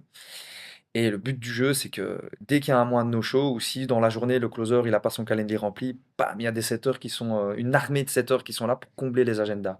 Ok. Là, c'est le plus gros recrutement qu'on a fait. Et le dernier recrutement qu'on a fait, c'est quand on est passé de 4 closers à 9 closers. Voilà. C'est principalement dans cette partie-là qu'on va recruter le plus massivement. Plus Ok. massivement. Ok. Et qu'est-ce qui a fait aussi que tu as été rapidement en ads? Parce que j'imagine au départ que vous avez été en ads un peu plus tester la machine, etc. Et à un moment donné, vous avez vu vos KPI se dire, ok, on est bon, on est rentable, bam, on envoie fort, c'est ça? C'était ça la stratégie? Ouais, ça a été quand même progressif, Ok. graduel. Mais ouais, c'est ça. Et en fait, on s'est dit, là, mais en fait, c'est ce qu'on s'est dit. On était en organique, ça fonctionnait bien. On avait 2, 3 closers en organique. On avait tous les process. En fait, si tu veux, on avait les process. On parle de process. On avait les process pour en recruter 4 si on veut. Moi, je peux en recruter 10 maintenant. Je te dis, c'est 2 clics. C'est à chaque fois que quelques clics. Et, on a vu l'offre, elle fonctionne en organique, elle est validée. On a plus de 200-300 clients, ça, c'est carré. On s'est dit, OK, on tabasse le ads. Et on n'a plus qu'à mettre du budget, recruter des gens, mettre du budget, recruter des gens. Et bien sûr, il y a des challenges. Il y a des challenges, le compte publicitaire qui saute, Stripe qui peut embêter. Mm. Évidemment, il va y avoir des challenges. Donc c'est pour ça que de toute façon, tu peux pas du jour au lendemain quand même faire bam. Ouais, c'est clair. Mais tu dois contrôler le scaling. Mais bah ouais, c'est à partir de ce moment-là. En fait, c'est à partir du moment où on a validé l'offre et qu'on avait les process avec quelques closers, les process en interne sur que tout fonctionne bien, on s'est dit: «OK, on peut scaler et taper dans le ads». Mmh. Mais ça doit rester graduel pour pas avoir des problèmes de blocage, de je sais pas quoi et Ouais, c'est clair. ouais. à Non, ça fait du 1000%. sens. Et je me rappelle ce moment où vous étiez en phase de switch entre l'organique et l'Ads. On avait fait un mastermind avec, il y avait Nico, Martin, et, bref. Ouais, c'est ça. Et à ce moment-là, moi j'étais en fait dans la même situation et je pensais pas que c'était ça. C'était que j'étais en mode en organique. J'avais des personnes, mais je sentais qu'il y avait un plafond de verre et c'était un petit peu galère. Et vous me disiez, ouais, réveille la communauté, etc. Mais en fait, pareil, c'était un problème de trafic. Mais en fait, c'est que le problème de ma niche, c'était que j'avais en fait, je pouvais pas investir en ads. Enfin, j'investis en ads, mais des fois, les mecs après ils payent 300 euros, donc le retour sur investissement est très mauvais. On est sur des offres qui sont pas chères, en gros, dans le coaching sportif. Et c'est pour ça que je me suis dit, là, à ce moment-là, ouais, faut changer. Mmh. C'est Et- peut-être un problème d'offre aussi de départ. Parfois, tu sais, moi j'ai une méthode qui s'appelle méthode Pacto, peut-être que tu connais. Tu pourras analyser tout ton tunnel. La première chose que tu regardes, donc Pacto, c'est des initiales. Mm. P, tu regardes le paramétrage de tes ads, notamment c'est une méthode pour analyser en ads, voir si ça fonctionne, etc. Pour voir si tu peux réellement être rentable en publicité. Tu regardes tes paramétrages, si c'est bon, tu passes au A, donc audience. Tu regardes tes audiences, si tes audiences sont bonnes, let's go. Et en fait, à chaque étape, si tu vois qu'il y a un problème, en fait, tu retravailles ça et hop, tu repars en testing 3 jours. Mm. Et hop, à chaque fois, tu réoptimises. Le C, c'est pour la créative. D'ailleurs, la plupart du temps, quand ça fonctionne pas tellement en ads, ça vient de la créa. La partie tunnel qui vient derrière, le T. Et la dernière partie, c'est l'offre. En fait, tu as beau avoir des ads qui convertissent, un tunnel qui convertit, bonne audience, bon paramétrage, etc. Si à la fin, ton offre, elle est claquée, bah, Ouais, automatiquement, c'est tu sûr. vendras pas. En fait, l'offre était vraiment validée. Enfin, on avait fait de l'organique déjà depuis 2 ans. Les gens, ils sont à chaque fois en mode, c'est vraiment bien. C'est juste qu'en fait, c'est que l'avatar, c'était les mecs skinny. Généralement, quand t'es mince, t'as plus 30 ans, quoi. Donc, en fait, on avait beaucoup de personnes entre 18 et 25 ans. Et aussi l'avatar. Ouais, voilà, qui étaient Aussi, en ouais. études, etc. En fait, c'était juste un problème. Enfin, c'était un problème d'avatar. Parce que dans le coaching sportif, on peut faire de l'argent. Bah, d'ailleurs, t'as Ah, rencontré. il y a des gens dans le coaching sportif qui font plus de 500 camons. Exactement ça, mais en fait c'est que l'avatar était pas bon et du coup bah, en fait derrière on pouvait pas vendre très cher et ça fait que bah, quand tu vends pas cher on était à 1000 euros, des fois les mecs avaient paiement plusieurs fois donc le closer il a pas une grosse commission, tu peux pas avoir des players C'est dans ton compliqué. équipe, ouais. Mm. Bref c'est un cercle vicieux donc. C'est compliqué. Mais comme tu disais, ça me fait penser à un truc, l'organique, on atteint un plafond de verre. C'est Et ça. malheureusement, tu peux pas, c'est vrai que tu peux pas contrôler l'organique. En fait, tu dépends Mm. de si ça va fonctionner ou pas. Alors que le ads, mais par contre, encore une fois, avant de se lancer dans le ads comme ça, les yeux fermés, il faut valider son produit, valider ses process, valider aussi ta stratégie de ads. Est-ce que tes ads sont bientôt? Mais là, par contre, tu contrôles. Si À tout moins d'être- fonctionne, tu n'as plus qu'à rajouter du budget, quoi. Bien sûr, c'est beaucoup plus contrôlable. L'organique, tu peux, mais ça va être très très dur. Faut vraiment être très très bon. On a un gars qui s'appelle Viral Video, je sais pas si vous connaissez sur Instagram. Le mec, il fait à chaque fois des grosses vues, donc à chaque fois il a du trafic. Mais c'est très rare ces personnes-là qu'en ads, il y a moins de chances sûr. d'échec à ce niveau-là. C'est pour ça que je pense que la meilleure machine à avoir, c'est d'avoir les deux. Oui, Parce bien que, sûr. parce que l'ADS, en général, tu as des retours sur investissement qui peuvent être plus petits. Je m'entends, évidemment, ça dépend de ce qu'on appelle petit. Mais c'est stable. C'est-à-dire que tous les mois, tu mets tant, t'en ressors tant. À partir du moment où tu connais ton offre, bien sûr. Oui. Et l'organique, parfois, tu peux avoir des gros pics, et j'imagine que ça doit aussi vous arriver. Parfois, vous avez des gros pics, voilà, vous faites plus d'argent en Mais organique oui, là-dessus. c'est pas qu'on Et le mois contrôle pas d'après, quand un le peu pic moins. arrive. Et c'est ouais, ça. et c'est ça le problème. C'est ça. Enfin, en réalité, le truc, c'est qu'il faut toujours être consistant derrière, j'imagine. Alors moi, je suis un peu moins dans l'organique quand même, je me mets de plus en plus à ça. Mais je pense que du coup, vous devez toujours continuer, Ouais. parce que vu que tu prédis pas quand arrive le pic, tu peux pas, à tout moment, tu vas t'arrêter, tu dis, bon, on arrête la Ah ouais, strat. non, 2 du mois coup, après, on va c'était... jamais arrêter, du coup. Ouais, c'est clair. Et ça fait 1 an et demi que vous avez ça? Alors, je sais pas exactement, mais ça fait plus un an et demi, ouais, ouais, exactement. Ok. Mais en fait, si tu veux, au début, on est beaucoup resté entre du 10 et 50K, voilà, parce qu'on était tout seul, puis voilà. Mais là, en fait, le plus gros du chiffre qui s'est réalisé, c'est ces 6 derniers mois. C'est depuis janvier, depuis qu'on a commencé les ads, et c'est là qu'on a fait tout le cash, tout le CA depuis la création de Freedom Lab, en gros, quoi. La Ok. concentration du CA. Et par contre, tu parlais des ads. Effectivement, c'est plus stable, mais tu dois quand même être un bon média buyer, quoi. Mm. Tu dois avoir les bases du truc, quoi, quand même, quoi. C'est Quelqu'un sûr. qui fait des ads comme un nul qui n'y connaît rien, qui n'est pas formé, Ouais. il fera pas de résultats. C'est vrai que clair. c'est plus intransigeant et c'est vraiment. Tu peux perdre beaucoup d'argent en ads. C'est pas plus mal, je trouve. Je sais pas pourquoi. Il y a une pression, c'est vrai, et du coup, t'es en mode, tu dois bien faire quelque chose, quoi. Non, mais justement, c'est pas plus mal pour ceux qui savent maîtriser, parce que ça met une plus Ah grosse oui. barrière à l'entrée. Donc, Ok. les mecs qui veulent aller en ads, déjà, il faut qu'ils aient le niveau, sinon Enfin, il faut exploser. Tu C'est vois. vrai, l'organique, Euh, tout le monde arrive avec sa vidéo bah ouais. TikTok. Finalement, enfin, typiquement, pour moi, c'est arrangeant, tu vois. Je sais que j'ai certains confrères, concurrents, on les appelle comme on veut, qui n'utilisent pas le levier des ads. Et donc, moi, ça me laisse quand même un gros champ des possibles derrière. pour Ouais, cette clairement. stratégie, tu vois. Mais à contrario, enfin, on pourrait dire la même chose, ils sont sans doute meilleurs que moi sur la partie outbound, tu vois, ça reste aussi là-dessus, chacun ses compétences. Moi, c'est vrai que j'ai mis à profit ma compétence de l'ADS parce que j'ai fait beaucoup de media buying par le passé et pour plein de niches pour le coup. Mm. Quand même une plus grosse spécificité sur la coach infopreneur notamment et agence, parce que j'ai fait beaucoup d'ads pour ma propre agence par le passé. Et donc forcément, bah, pour moi, c'était un peu le levier logique, si tu veux, par lequel je suis passé. J'avais pas mal de cash de côté là-dessus, donc j'ai pu évidemment investir rapidement. Je connaissais déjà, j'avais déjà validé mon offre avec un petit peu d'outbound, etc. Donc je savais que ça allait fonctionner derrière. J'ai rapidement testé, ça a pris. Mais effectivement, pour les personnes qui nous écoutent, si vous voulez absolument tester l'ADS, etc., mais que vous n'avez aucune base sur ce qui va potentiellement fonctionner, etc., c'est peut-être pas la meilleure stratégie pour vous. En revanche, si bah, voilà, vous êtes prêt à aller investir dessus, que vous êtes déjà bien solide niveau business, que voilà, comme tu disais, vous avez des process, vous avez une offre qui est solide, etc., bah ouais, là, ça peut être une option intéressante pour aller rapidement tester le marché, quoi. C'est ça.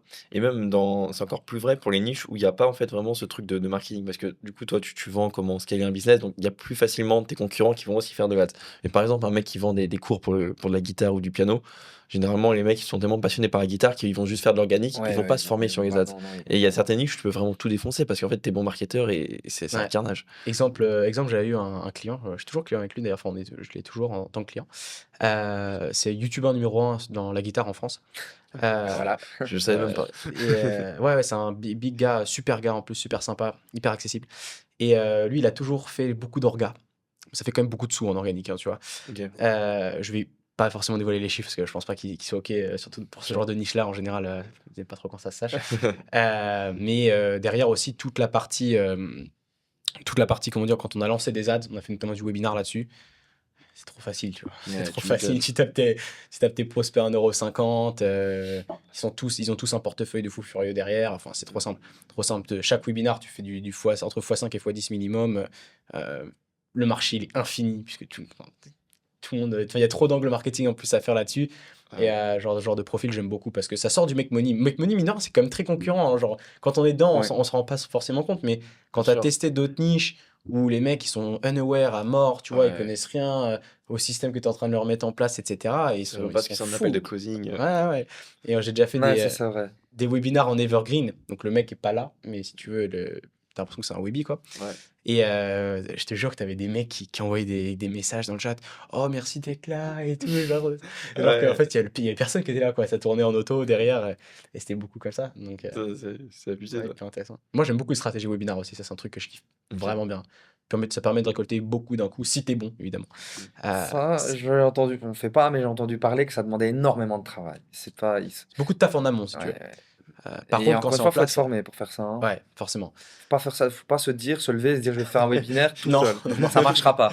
T'as beaucoup trop de choses à gérer en Mais place oui, il y a trop de derrière. choses, c'est trop compliqué, c'est une strat. Ouais, de ouf. Mais surtout que c'est hyper complexe en termes d'automatisation derrière, Oui, etc. j'imagine, j'ai entendu parler de ça, ouais. Enfin, t'as l'option de faire un truc un peu vite fait comme ça, mais bon, ça sera pas le plus intéressant. Si tu veux vraiment pousser le truc, là, ouais, bah, c'est un gros écosystème, c'est des pages à non plus finir. Mais par contre, derrière, t'as un truc qui est ultra solide et tu peux faire beaucoup de sous comme ça. Bah, d'ailleurs, peut-être, alors j'en avais parlé pas mal avec Justin, mais on a une de vos setteuses qui bosse avec un de mes clients, justement sur des strats Webi maintenant. Lui, on la scale en VSL, et maintenant, il faut beaucoup de webinars. Et Ok. Marine, peut-être que tu connais. Ah, Marine française? Ouais. Ah bah elle est top, elle. Elle Très travaille bien, bien, très hein. bien, très Elle bien, travaille très pour nous aussi. Ouais, ok. Ouais. Donc, ouais, aussi, elle bosse avec Fabrice. Elle est top, elle a une bonne énergie, elle est à fond dans le travail, l'argent, la formation. Elle était dans les 10 premières clientes. On est 900, elle était dans les 10 premiers, c'est moi qui ai tout fait. D'ailleurs, pour te dire, on parlait que j'avais la dalle. Elle, j'ai été la chercher à froid. J'avais pas d'audience, j'avais des messages à tout le monde. J'ai été la chercher à froid sur le profil de je sais plus qui. Je lui ai dit, hey, et tout. J'ai envoyé un message à froid, bam, une petite vidéo, et je l'ai closé. Donc en Incroyable. vrai, quand tu as fait de la prospection, tu allais chercher dans tes abonnés, donc tu faisais un Et site organique et à froid aussi. Ouais. Genre vraiment, putain, à froid. J'allais par exemple chez Yomi, chez des gens qui font du business. J'allais sur leur dernier post, je regardais les likes et j'allais parler à tout. Putain, c'est propre. Et j'ai closé un peu comme ça aussi. Incroyable, en vrai. J'ai l'impression que pour faire ces stratégies, il faut être un peu dos au mur et que tu as vraiment besoin d'argent. Parce que J'étais au mieux. c'est ça, parce que quand tu as de l'argent, tu te dis, bon, au pire, je vais prendre un mec, il va me faire mes ads. Ouais, tu alors trouves que- un peu des façons d'aller. Exactement, s'affronter. voilà, alors que putain, c'est vrai que j'ai aussi été dos au mur quand j'étais où je prospectais des entrepreneurs pour du coaching sportif. C'était 150 je m'en par rappelle. jour. Oh, c'était un carnage. J'ai prospecté tous les mecs de Bangkok. J'ai demandé ça. Je crois que je t'ai envoyé un message. Et ouais, c'était en 2021. Mais ça, c'est quand t'as pas d'argent, quoi. Quand t'es en Ouais, France, t'en peux plus. Et du coup, tu fais les efforts. L'autre jour, on se faisait réflexion avec Thomas, il m'avait envoyé un message. Et je lui avais retourné un peu le crâne pour qu'il vienne plus tôt en appel avec moi. Ça montre le niveau de setting que Pour que je lui j'avais. vende pour que je lui vende un truc, mais je t'avais rien vendu à ce moment-là. Et les choses ont fait qu'on s'est retrouvés à Bangkok plus tard et on bosse ensemble maintenant. Tu vois. Exactement. Donc, À la base, mais c'était c'était moi qui deux avais ans. prospecté pour du coaching sportif. Et après, il a retourné le truc. Et Ah, c'est moi qui finis en call. C'est Ouais. abusé. Ouais, parce qu'on n'était pas sûr la dernière fois, tu vois. Genre, on a regardé les messages, on dit, mais ouais, en fait, c'était toi. C'était toi qu'on avait Exactement. prospecté, quoi. Enfin, qu'on s'était prospecté mutuellement. Donc, non. Clairement. Mais je pense que c'est hyper formateur de faire ça. D'aller vers les gens, etc. Je pense que ça t'a beaucoup, beaucoup appris, a priori. exactement. Donc, non, très Ouais, cool. ça t'a formé au setting. Derrière, t'as Ah pu ouais, faire. j'ai appris beaucoup de choses. Ouais, 1000%. Et on a parlé beaucoup acquisition. Et vos créatives, etc., elles sont particulières. Elles Ouais. sont pas comme tout le monde. J'ai envie de savoir un petit peu comment est venue l'idée, comment vous en êtes arrivé là. Et toi aussi, après, Alexis, voir un petit peu ton opinion sur les différentes créatives, ce qui peut se faire, etc. Donc, Mhm. Brian, ouais, comment c'est arrivé cette idée Alors, pour ceux qui nous regardent, je sais pas s'ils ont déjà vu mes On pourra mettre un petit créatifs, extrait ils les en verront, mais audio. ils les verront. C'est vrai que c'est fort axé sur l'humour, l'authenticité, la simplicité, le mec qui se prend pas la tête. Et je pense que ce qui fonctionne, c'est ça. C'est ce qui revient tout le temps. C'est l'authenticité. Et aussi, je vends quelque chose. En fait, quand tu vois mon contenu, j'ai mis ça dans le questionnaire. En fait, il y a l'effet encore un, tu vois. Quand tu vas sur les réseaux, tu Mhm. vois beaucoup de gens qui te vendent des trucs et tu dis encore un, fais chier. Pour ceux qui connaissent pas, c'est Toucan Barra qui a C'est un ça. grand marketeur qui dit quand on tombe sur ton truc, si on dit putain encore un, c'est Ouais, qu'il y a un problème. c'est Ouais, ça. c'est de Et moi, on se marketing, dit pas tout moi. l'inverse. Et on se marre un peu. Et on se dit, ce mec-là, il peut pas me le mettre à l'envers. Il est authentique. Il vend pas du rêve parce que je vends pas du rêve. Moi, je dis aux gens qu'avec le sitting closing aujourd'hui, ils peuvent gagner entre 1500 et 3000 euros par mois. C'est assez rapide d'atteindre ces objectifs. Et c'est assez différent des autres, mais c'est surtout dans la forme. Je suis un petit peu dans l'humour, etc. Je me prends pas la tête. Je m'invente pas une vie. Je suis pas dans un studio avec une belle montre où je dis comme tout le monde, quoi, encore un. Et bien sûr, il y a un autre principe, c'est que moi j'ai pu me démarquer sur la forme avec ça. Et voilà, je reflète l'authenticité, je mens pas. Et bien sûr, il y a un autre aspect qui doit être implémenté dans toutes les créas, sinon ça fonctionnera pas. C'est les principes de base de marketing.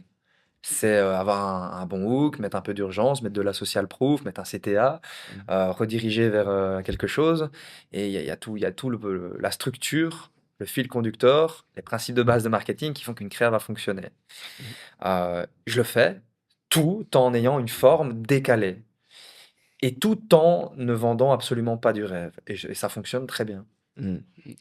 En particulier pour ton avatar, je pense. Ouais. Aussi, Ouais, bien ils sûr, doivent parce kiffer. que toi, ils vont se Mm. dire c'est qui Scroon au final. Et t'as moins de sérieux si c'est pour du B2B, alors que ça, avec Ce qui, B2C, on peut ce plus. qui- ce qui revient dans ma formation, on a 900 élèves, on leur fait remplir un questionnaire assez solide au début de la formation avant de commencer, pour justement avoir de la data, pour améliorer derrière notre com et tout ça, et le produit et tout. Et ils disent qu'est-ce qui a fait que vous vous êtes dirigé vers Brian plutôt qu'un autre. C'est vraiment, j'ai l'impression, il y a un esprit familial, une bienveillance, une authenticité, un mec qui se prend pas la tête. C'est toujours la même chose. C'est ça. Et Ils m'ont acheté moi avant d'acheter le programme. c'est vrai, ouais, 1000%, et on ressent ça. Et c'est vrai que dans nos niches, c'est beaucoup plus. Enfin, la création de contenu peut être plus amusante, plus divertissante, parce qu'on peut plus se permettre ce genre de choses. D'ailleurs, t'as mis que tu voulais être comédien, on pourra parler un peu de Ouais, ça. ouais, ouais. Mais du coup, on sent que tu peux plus exprimer ça. Alors que dans le B2B, j'aurais tendance à croire, après, je suis pas encore expert dans le B2B, mais d'après ce que je vois, c'est un petit peu plus compliqué de paraître comme ça. On a tendance Je, à être un petit peu plus sérieux, entre je guillemets. pense, mais ça dépend parce que nous, on pensait à faire une offre B2B Ok. voilà. Mais on s'est dit, vas-y, il va falloir être plus sérieux. Peut-être que c'est pas Brian qui va faire ce truc-là. Et en fait, je suis en train de me dire, au final, c'est les faits qui parlent. Et on a quand même réussi à scaler une entreprise à un certain niveau, c'est que le début. Et en fait, si tu parles du B2B, ça va plus être dans les faits, dans voilà ce qu'on a obtenu en faisant ça. C'est vrai. Au final, et eux, ils vont juste retenir, ah bah, c'est en fait, ils vont aller se renseigner un peu. Quand tu parles avec des gens dans le B2B, ils sont pas cons. Ils vont aller se renseigner sur la personne. Ils vont voir, ah ouais, c'est des mecs, c'est pas des débiles au final. C'est un truc sérieux derrière. On dirait que c'est des débiles dans leur crâne, mais en fait, c'est tout travaillé. Les, Je les- les vois. mecs que moi je rencontre ici sur Bangkok et qui font du vrai business, bah, vous, des gens comme vous, Ouais. ils me disent, c'est du génie entre guillemets. C'est une autre approche. C'est un marketing qui finalement, bah, c'est un marketing de génie. Et voilà au final ce qu'ils vont se dire au final. On apprécie l'originalité, quoi, finalement, Ouais. dans ce sens-là. Moi, les premières fois où j'ai vu tes Reels, notamment, Je te connaissais pas du tout, vraiment. Je suis tombé sur ça par hasard, parce que j'étais sur mon coq et voilà, ça, j'ai dû tomber là-dessus, quoi. Et je regarde ça, je fais, c'est marrant. En fait, la première expression que j'ai eue, puis moi, je regarde un peu tous les reels, etc., mais de manière, tu sais, très pragmatique, marketeur, etc. Je fais, putain, c'est marrant quand même, cet angle-là. Au départ, je me disais, deux possibilités. Soit il est extrêmement malin et il sait exactement ce qu'il est en train de Ouais, c'est faire, ça. soit, comme tu dis, il fait le débile. Et plus je voyais ça passer, je me suis dit, putain, mais c'est quand même assez curieux, tu vois. Enfin, t'étais vraiment en train de. Enfin, ça me faisait hyper rigoler en plus, tu vois. Derrière, je me disais, putain, c'est incroyable. Et en fait, après, je voyais l'engouement qu'il y avait derrière. Et comme tu dis, l'aspect un peu famille. Et même moi, je me suis surpris, je me dis, putain, c'est quand la prochaine vidéo, tu vois, qui va Ouais. sortir avec ça. Et je pense qu'il y a un mec qui tombe sur ton profil, il kiffe bien, il s'abonne, il va être là en mode, ah, vas-y, c'est quand la prochaine, tu vois.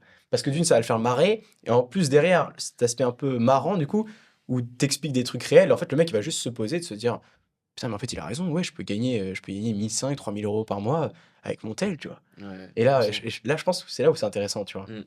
Ouais, Donc, carrément. en particulier sur du B2C, je pense que moi, vous avez un très, très, très, très, très bon angle en place là-dessus. Et enfin, il faut continuer d'aller dans cette voie-là, je pense, là-dessus. Enfin, ça dépend après des objectifs, mais a priori, c'est un bon angle, En tout ouais. cas, ça fonctionne bien, ouais. Et oui, il y a cet aspect décalé que les gens vont pouvoir voir par la suite. Ouais, carrément. Et ce serait quoi vos trois conseils en créa de contenu pour, enfin, en créative plutôt, pour vraiment performer? Mm. Moi, je pense que ça peut paraître un peu contre-intuitif. Alors déjà, effectivement, Ouais. le fait de rappeler le hook, Bien sûr, des le conseils originaux, on CTA, va etc., essayer voilà, de. qu'on Non, connaît mais les tous. principes, par exemple, d'influence et manipulation, les trucs de base, Ouais. ça doit être dans ta créa. Bien Enfin, sûr. Quoi ça, qu'il c'est, arrive, voilà. ouais, Mais faut ça que va, ça pas besoin fonctionne, de. évidemment. Ouais. Moi, je pense que j'ai tendance à remarquer que alors, je vais plutôt parler B2B parce que c'est ce que j'ai fait le plus, Ouais. même si je fais quand même pas mal de B2C sur différents biz, mais j'ai quand même fait beaucoup plus de B2B. Et dans le B2B, tu vois, les gens en ont marre. En fait, tout le monde fait la même chose. Genre, c'est vraiment identique, pareil, ça n'a Ouais. aucun. Tu sais, ils vont tous. En fait, Mais c'est ça. ça sent toujours l'entourloupe, tu vois ce que je veux dire, dans le B2B surtout. Et moi, j'ai décidé d'avoir un angle un peu différent où j'ai le cadre d'une entourloupe. Ça peut paraître assez curieux. J'ai eu le cadre d'une entourloupe, etc. Mais en fait, je viens les défoncer, genre direct, tu vois. Genre, je passe pas par quatre chemins, je leur dis, mec, t'as pas ça, t'as pas ça, t'as pas ça, t'as pas ça. Nous, on te fournit ça. Ça te va? Et souvent, les mecs ils sont en mode, ah. Et je fais la même chose un peu que toi, je récolte des feedbacks quand ils nous rejoignent. Et souvent, je me dis, ah, bah, enfin, ils me disent à chaque fois, enfin, je leur dis, pourquoi finalement tu as décidé de nous rejoindre? Et souvent, ils me disent, bah, en fait, j'ai compris ce que tu faisais, je sais qu'il y a beaucoup de business qui font comme toi, mais j'ai senti que tu étais vrai et que C'est ça, ouais. tu prenais pas Exactement. des Ouais. pincettes par rapport à ça. Et en fait, je pense que, en tout cas, si je n'aurais pas trois conseils, j'en Ouais. aurais un meilleur conseil, c'est juste d'être vrai dans votre com. Il faut que ça soit calculé, il faut pas que ça fait n'importe quoi, bien sûr, sûr. mais si tu es vrai, je pense que ça fonctionne à un moment donné parce que les gens Ouais. le ressentent. Ça paraît con, mais maintenant, ils sont tellement habitués au marketing intense qu'on leur balance tous les jours à la gueule que si derrière, tu arrives, tu es vrai, tu as un vrai message, tu es confiant dans ce que tu fais, pas de raison que ça fonctionne pas. Tu vois. Ouais, exactement. Et c'est vrai qu'on dit souvent le conseil de l'authenticité. Bon, il est un peu bullshit parce que ça veut tout et rien dire, mais concrètement, c'est ça qu'il faut parce que là, je remarque que au final, les as que tu me décris, c'est ta personnalité qu'on te connaît. Les as que tu décris, enfin que tu fais, Et c'est c'est même dans la exactement. forme, hein, même pas les mots, c'est aussi dans la Oui, forme. oui. En fait, Mhm. on ressent que c'est toi, en fait. Toi, pareil, on ressent que c'est le côté assez. Tu passes pas par quel chemin même dans la vie de tous les jours. Ouais. Et du coup, le vrai conseil, je pense, c'est déjà se connaître, en fait. Juste se connaître pour, en fait, traduire après des as qui vont nous ressembler.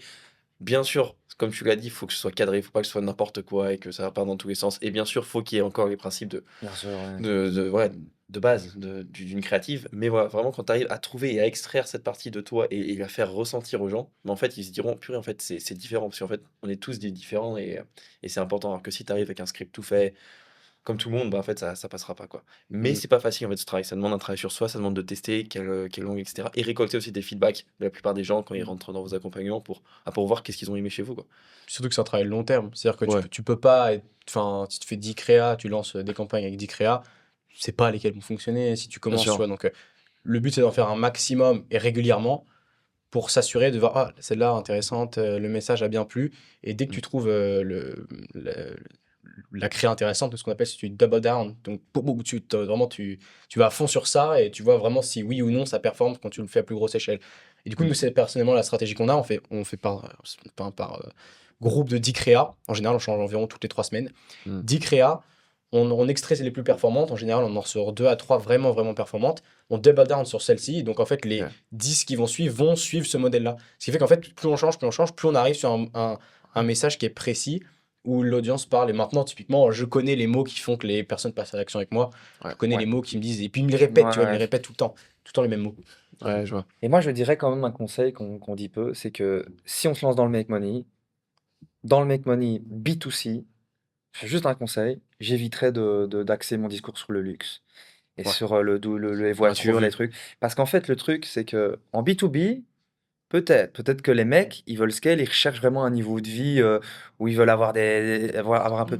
J'en sais rien parce que je connais pas, mais moi, je vais parler de mon truc. Mhm. Je pense que quelqu'un qui veut se lancer dans un accompagnement, dans une formation, dans l'entrepreneuriat de make money et qui cible du B2C, je lui déconseille de positionner son marketing sur du luxe. Ouais. Les gens ont trop 100%. vu ça, les gens, ils en ont marre.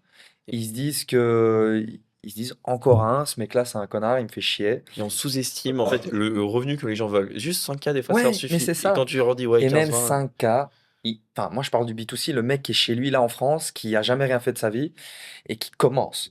Si tu lui dis 5K, et c'est pour ça qu'on a vous savez quoi? Avant je disais 5K. ils pètent un câble. Et moi, j'ai descendu à 1500, 3000 parce qu'en fait, ils n'y croient pas. En fait, ils n'arrivent même pas à concevoir dans leur esprit que c'est possible de gagner 5000 euros par mois.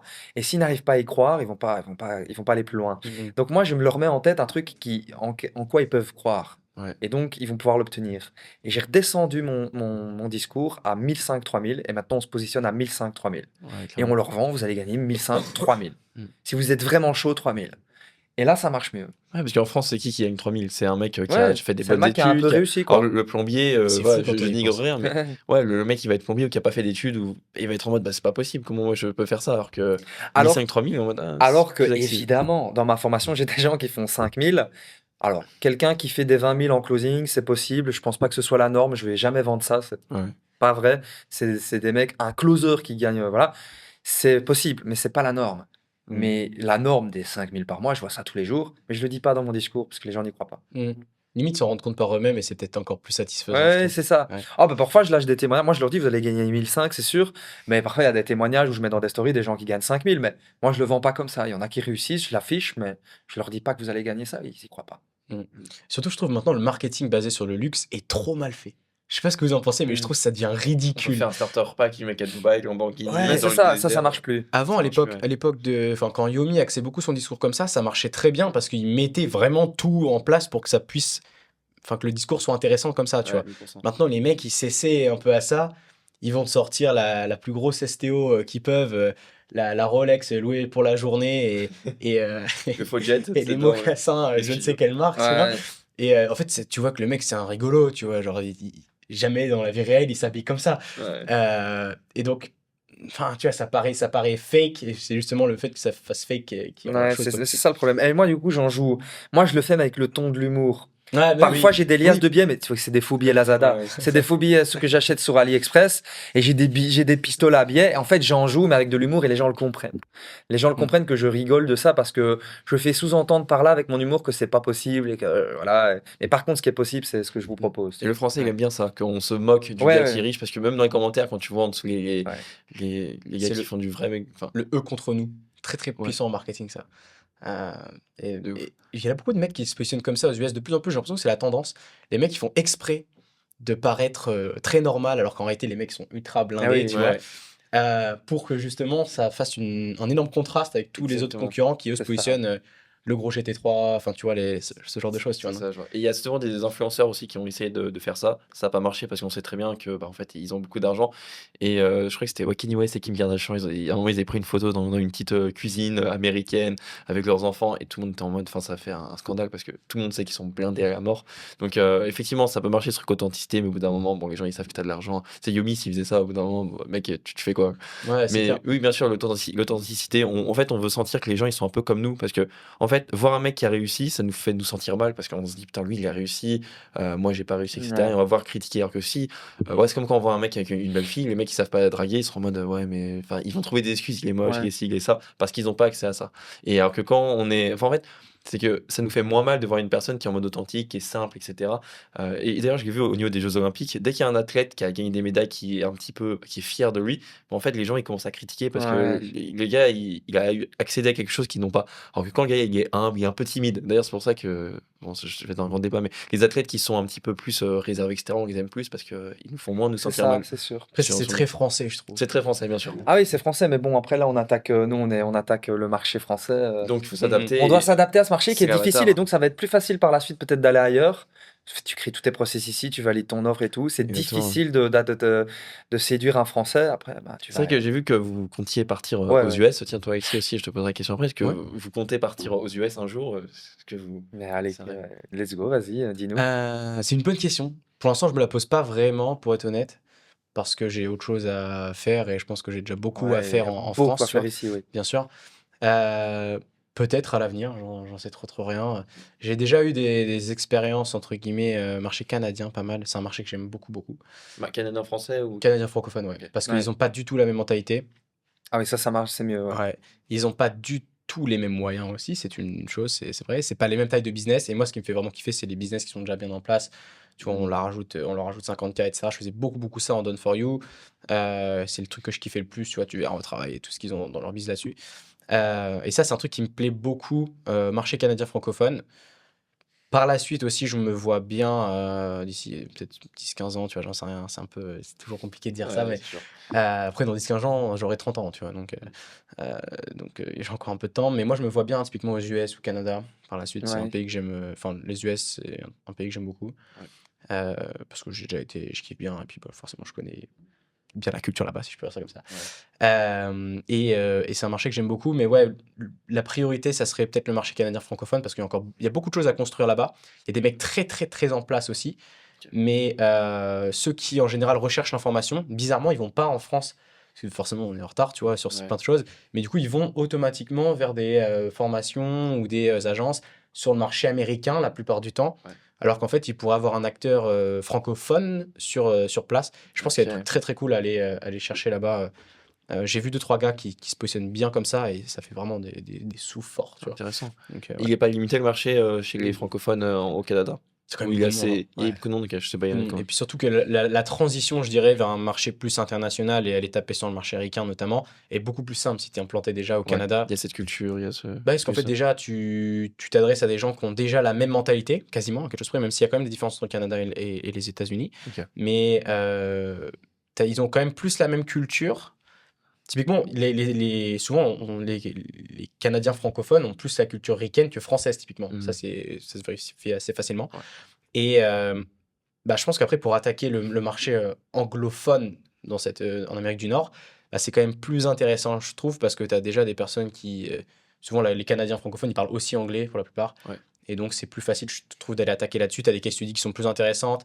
Tu vois, tu vas parler à un Américain, tu dis, ouais, j'ai scalé tel mec en France, il est en mode, ouais, ok, ouais. enfin, un balèque, tu vois. Ouais. Alors que si tu dis, voilà, j'ai scalé tel business au Canada, pour eux, c'est très proche, tu vois, ils sont Ok, ouais, je vois. hyper proches. C'est vrai, l'avantage ici qu'on a, c'est que au final, les Français, ils sont pas conscients de ce qui se passe aux États-Unis parce qu'ils parlent pas anglais, tout simplement. Donc ça nous permet d'avoir des stratégies marketing. Des trucs énormes aux États-Unis. Moi, dans mon domaine, il y a des trucs énormes. Mais énorme, ouais, c'est des gens qui tout ce qui est là plusieurs millions, hein, c'est encore un autre niveau. Et puis, la concurrence est rude. Forcément. Ouais.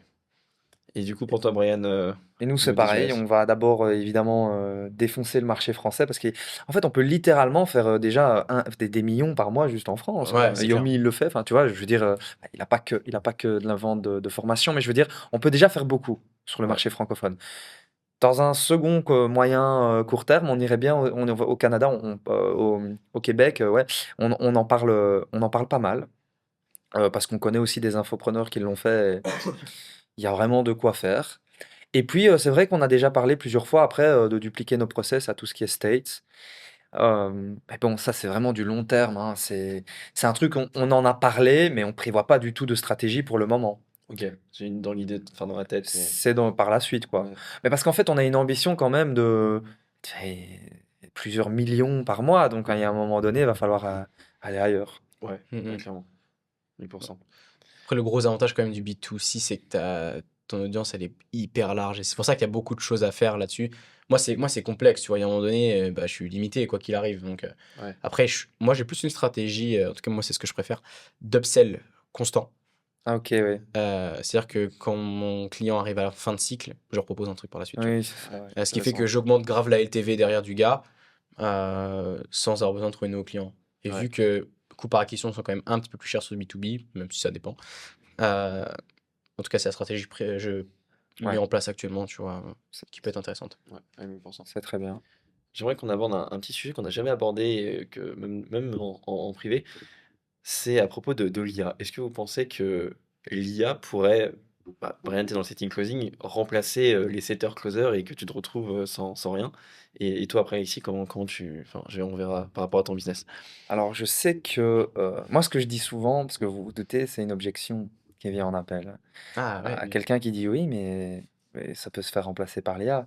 Moi, déjà, la première chose que je lui dis, mais pourquoi on en appelle si ça va se faire remplacer par l'IA, à ton avis?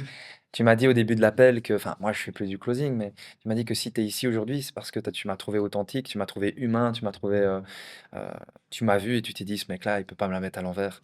Un robot ne pourra jamais véhiculer ce message-là. La présence humaine, l'aura humaine ne pourra jamais être remplacée. En fait, c'est quoi du closing et également du setting? Parce que le setting peut potentiellement être plus vite remplacé par l'IA que le closing. Mais pourquoi le closing ne pourra jamais, je pense, mais c'est quoi le closing? C'est de l'émotionnel. Et je doute qu'on arrive à un stade, ou alors on n'y est pas encore, à ce qu'une IA puisse être aussi émotionnelle et puisse remplacer l'humain dès demain dans un appel téléphonique ou quoi que ce soit. Et tu penses pas Alors, que vu que ça évolue vite, c'est possible, je c'est pense. ça? Mais à ce stade, moi, je joue sur l'argument de Et si ça on en fonctionne, appelle. pour l'instant, ça Ouais, fonctionne. c'est Mais ça. quand on regarde ce qui se fait dans l'OFM, il y a des gars qui achètent des produits de filles juste parce que, enfin, Mais c'est d'IA, pas des quoi. vraies filles. Et c'est pas des vraies filles. Mais c'est tellement bien fait. Après, il y a pas. Si, il y a Paris, des fois, il y a Paris un petit peu, etc. Donc, C'est différent, je J'ai trouve. j'ai- j'ai c'est bien l'impression, sûr, c'est j'ai différent. l'impression qu'il y a quand même une faille à un moment donné. Il va y avoir une faille. Il va y avoir une faille à un moment donné, je pense. Et moi, je t'assure que même en setting, imaginons, c'est le truc qui peut le plus vite se faire remplacer. En setting, tout de suite, j'ai parfois des gens qui disent, est-ce que c'est un robot qui me parle? Et tout de suite, Ouais. ils sont vexés.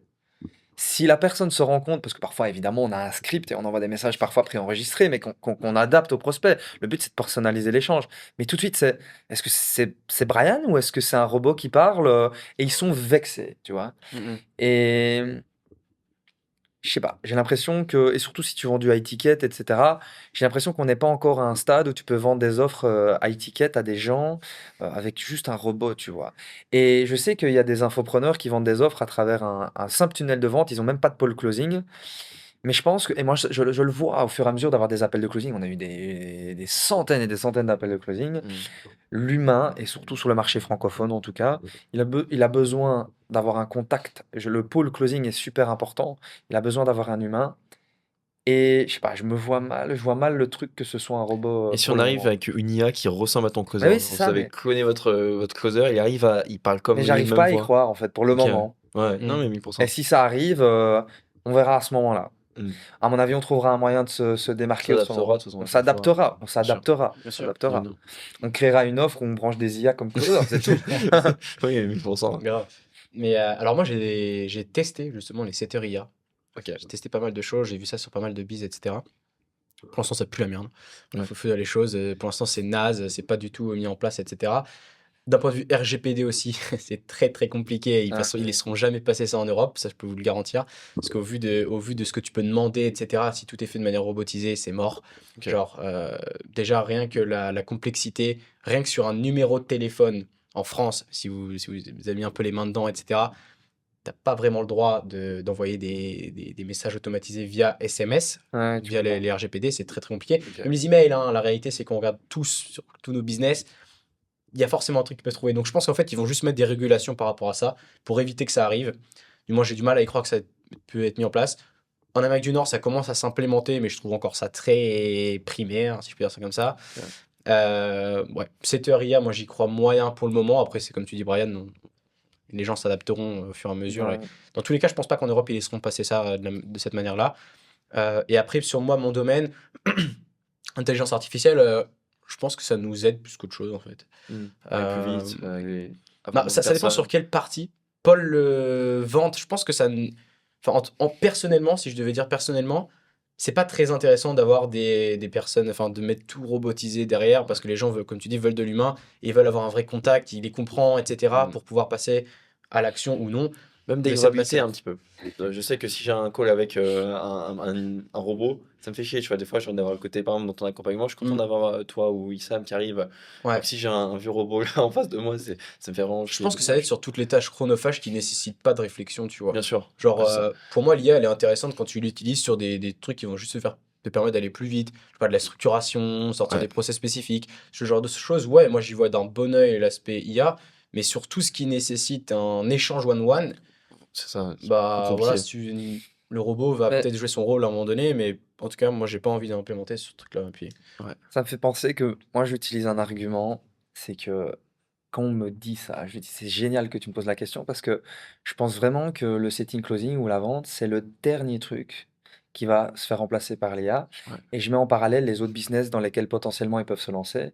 Tu vois, le e-commerce, créer des fiches produits par un robot, ça se fait en deux. Enfin, je veux dire, Ouais. automatiser un business de e-commerce ou faire du trading ou toutes les choses qu'on voit concurrentielles, ça peut se faire automatiser par une IA beaucoup plus facilement et efficacement et rapidement que la vente. Ouais, je vois. Et moi, je joue cet argument-là, si la vente se fait remplacer, tout le reste va se faire remplacer. Mm. Donc aujourd'hui, tu dois te lancer dans un business, tu as des rêves à aller accomplir, tu as des objectifs, etc. Donc si tu penses à cette question, moi je te le dis, la vente, c'est une très bonne question, c'est le dernier truc. Ouais, Si ça se fait remplacer, alors tout va se faire c'est remplacer. sûr. Parce que tu vois, c'est l'humain, l'émotionnel, etc. C'est pour moi le plus gros challenge de l'IA aujourd'hui.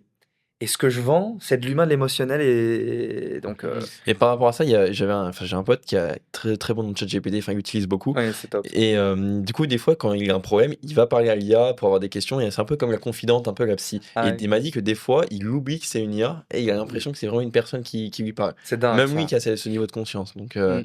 après, on peut pas savoir où ça Je ira, je mais pense que l'IA, moi, mais- ça ira jusqu'à un level où ça dépendra du niveau d'acceptation des gens. C'est-à-dire qu'à un moment donné, les gens vont juste se dire: «Putain, en fait, ça me fait chier, ouais, je préfère quand même ouais, parler avec un humain». Puis, je veux dire, c'est pas la même chose, tu vois, quand tu parles avec des amis, et cetera, tu sais que tu passes un bon moment, et cetera. Tu tes amis, c'est 2 IA, c'est quand même c'est spécial. oui, Et je pense que ça ira jusqu'à un certain niveau d'acceptation. Moi, je vois bien la chose comme ça, en tout cas, c'est mon avis sur la chose. On pourrait avoir des millions d'avis sur l'IA, mais je pense que ça va juste, à un moment donné, être ultra régulé l'utilisation de tout ça. Et alors oui, il y aura peut-être 2-3 dérives par-ci par-là, il y en aura toujours, de toute façon, quoi qu'il arrive. Mais ça va être juste ultra régulé et tu pourras pas faire ce que tu veux exactement. Et à un moment donné, ça ouais, sera je vois. juste contrôlé à mort. Et tu devras utiliser l'IA à des fins de création spécifiques pour des choses spécifiques. Tu pourras pas, voilà, enfin, tu pourras pas tout faire, je pense, à un moment donné, quoi. Ok, je Ça va vois. être très présent dans nos quotidiens et c'est déjà un peu le cas. Mais tu pourras, selon moi, pas tout faire par l'IA. T'imagines aujourd'hui qu'il y a un business qui est full run IA, genre, c'est-à-dire que le CEO, il sert à quoi en fait? À rien, parce qu'il y a une IA qui peut prendre une décision meilleure que le Ouais. CEO, tu vois. Ouais, je vois. Ouais, si tu vas aller par là, Ah ouais. c'est ça. Si c'était possible, ça existe, ce serait déjà le cas. Donc Bien sûr, bien sûr. ça va peut-être doucement arriver, mais je pense Ouais. pas que. Mais ça, c'est un petit peu hors business, mais des fois, il y a des mecs, enfin, ou des personnes qui sont solitaires, etc. Ils sont en mode, vas-y, bah, je prends une IA parce que j'ai pas de pote ou j'ai pas de copine, du coup, Ouais, je ça prends peut une IA. arriver, ça Mais peut bon, ça, arriver. c'est hors business, mais ouais, tu vois, ça peut arriver Ouais. à ce niveau-là. Donc, Il y avait une dérive comme ça sur Snapchat. Vous vous souvenez de ça ou pas? T'avais, ils avaient intégré une IA très spéciale. Et il y avait des mecs qui étaient devenus barjots complets à cause de cette IA Snapchat. En fait, c'était des gars qui allaient sur Snapchat mais n'avaient pas de Snap, enfin ne recevaient rien, n'avaient pas forcément d'amis, quoi. Et en fait, en discutant constamment avec l'IA, en fait, ils devenaient complètement barjots. Et parfois, il y en avait qui sortaient avec l'IA, qui pensaient qu'ils étaient en couple avec l'IA, qui pensaient que c'était leur meilleur ami. Ils partageaient des ouais, trucs tu de vois, fou furieux à l'IA, tu vois, vraiment. c'est pas jusque-là. Ouais, ouais, mais il y Quand a, il y a il y a du des mecs qui ont désespoir, pété des câbles, hein. Ouais. ouais, normal. Surtout C'est dans les chaud. pays, genre au Japon, il y a un... enfin, Ouais, je pense que vous connaissez un peu l'histoire du Japon, surtout en ce moment, ils sont taux de natalité est très bas, et ouais, enfin, crise un peu économique. et t'as des mecs qui pètent des câbles, quoi, avec les IA. Genre, il y a des mecs, j'ai vu des histoires, après c'est des cas divers. T'as des mecs qui sont mariés avec des IA, quoi. Ok. Légalement, je parle. Waouh, C'est incroyable. de ouf. Ça fait un peu flipper quand même quand on y pense, hein. Ouais, clairement, clairement. Du coup, je vois qu'on va bientôt arriver à la fin du podcast. Question un peu plus légère, c'est que j'ai jamais posé cela, donc ça va peut-être être un challenge aussi pour toi, Alexis. Si votre vie du business était un film, qu'est-ce que ça serait? Qu'est-ce que ça décrirait? Quel film décrirait le mieux votre parcours entrepreneurial Moi, jusqu'ici? moi je sais. Brian, je t'en prie, Moi, je te renvoie la Et patate. pourquoi aussi? Pourquoi Je te renvoie la patate chaude. Ça moi me je fait dirais réfléchir. je dirais le loup de Wall Street, mais sans les exagérations qu'on peut voir dans le film, sans les accidents, sans la drogue et sans les folies. Ok. Parce que, en fait, je me retrouve dans son et sans évidemment l'aspect illégalité, parce que lui, il a décidé de se diriger vers un truc où Il y a pas le produit. il était pas légal. En fait, ça, c'était pas légal ce qu'il faisait, c'était pas éthique, etc. Mais je me retrouve plus dans sa personnalité en termes de le mec qui a la hargne, le mec qui depuis tout petit, il a toujours tout fait pour faire de l'argent, pour aller chercher ses rêves. Et aussi cet aspect de tchatch, de bon closer, de bon tchatcheur. Je me retrouve vraiment en lui, que ce soit dans sa détermination depuis qu'il est tout jeune, parce que dans Loup de Wall Street, on le voit depuis dans ses débuts, quoi, hein. Ouais, à 1000%. Que ce soit dans son attitude face à sa vision, et aussi dans sa personnalité, comment il arrange les choses. Et dans son parcours de A à Z, je me retrouve à lui, et il a atteint des sommets, les sommets que moi-même je veux atteindre. Et, euh, et voilà, je me retrouve en lui, sauf que moi, je veux faire un truc complètement légal. Et j'espère, et c'est pas le cas actuellement, ne pas tomber dans des excès de drogue dure comme il a pu le faire et aller en prison, tout simplement. Donc, la fin de son histoire ne m'intéresse pas, mais je me retrouve en lui dans son parcours. Ouais, très intéressant. Et, Après, maintenant, il est infopreneur, donc. Ouais. Et quand je le vois dans le film driver ses équipes et ouais, crier, et je suis un peu comme ça avec Genre- mais crier, pas crier en genre sur mes zoom, équipes, là. mais plus motiver, donner de l'énergie à mes équipes. Je me vois vraiment, je me retrouve dans ce personnage. Ouais, c'est vrai. C'est intéressant. J'en ai aucune idée. Si tu veux, j'ai aucune idée. J'aurais pu sortir la réponse facile de Brian, c'était très bien placé. Ouais. Mais non, ouais, je pense que c'est. Et en plus, il était dans la vente et tout, donc ça me correspond vraiment bien, quoi. Ouais, clairement, à C'est clair. 1000%. Moi, je sais pas. Parce qu'en fait, j'ai une personnalité très. J'aime bien bulle mon truc dans mon coin, tout en allant chercher gros, tu vois. Ok. Euh, Parce que le film avec sur Mark Zuckerberg, je sais pas si tu l'as vu. Ouais, bien sûr, je l'ai vu, mais je sais pas, c'est pas le truc qui me fait être. Non, moi je dirais, alors ça n'a rien à voir, c'est pas un film entrepreneurial, etc. Mais c'est un film que j'aime beaucoup. Il s'appelle The Batman. Ouais, c'est tous Euh, les films confondus. Ouais, c'est ça, mais c'est The Batman. Je sais pas si vous l'avez vu, ce film-là, il date Non. de 2022, c'est un de mes films préférés. Et en gros, c'est l'histoire de Bruce Wayne, donc Batman, c'est, je pense, un de mes personnages de fiction préférés. Où justement, c'est le gars, tu sais, il est dans son coin, il est un peu dans l'ombre, etc. En fait, dans l'ombre, il fait des trucs de fou furieux. Et quand il est en public, alors évidemment, il a un style de vie de milliardaire, tu vois. Alors, je ne dis pas que je serai milliardaire, mais en tout cas, je vais accomplir de très, très, très grosses choses également dans ma vie. Mais voilà, il sait, tu vois, il sait avoir des connexions, etc. Et ça, c'est un truc que j'ai remarqué que je suis bon à ça, mine de rien, et que j'ai envie de continuer de devenir bon là-dessus. Moi, en fait, je dirais que j'arrive à me positionner aux bons endroits, au bon moment. Tu vois, j'ai que 21 ans, peut-être que tu savais pas, mais je n'ai que 21. Ouais.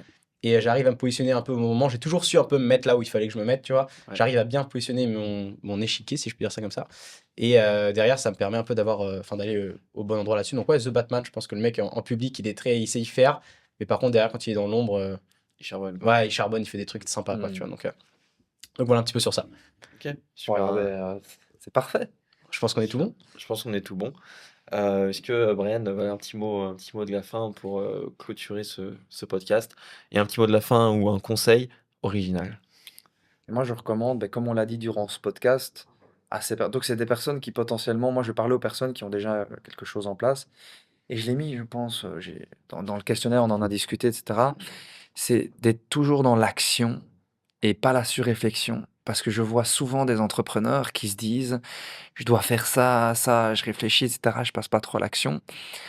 Toujours être dans l'action continuelle et pouvoir écouter les gens qui ont obtenu ce que tu veux. Parce que c'est vraiment game changer. Tu peux pas espérer. Et en fait, si tu n'écoutes pas ceux qui ont obtenu ce que tu veux, ça montre que tu n'es pas prêt à apprendre et tu n'es pas enseignable, comme dit Trudeau. L'enseignabilité, c'est être prêt à accepter que tu n'as pas la science infuse, qu'il y a des gens derrière qui ont fait ce que tu veux. Et en fait, laisse-toi bercer par ces gens-là, quoi. Si tu les connais, tant mieux, rentre en contact avec. Je connais Nico, je me suis associé avec. Si tu les connais pas, il y en a beaucoup. Va les chercher, forme-toi. Et essaye pas aide, sois dans l'action, mais essaye pas de croire que t'es le boss et Ouais. de faire toi-même tout et de te dire je vais faire un séminaire, c'est génial. Parce que tu vois une pub de gens qui font des séminaires, vas-y, je vais faire un séminaire, tu le feras jamais, c'est pas possible tout seul.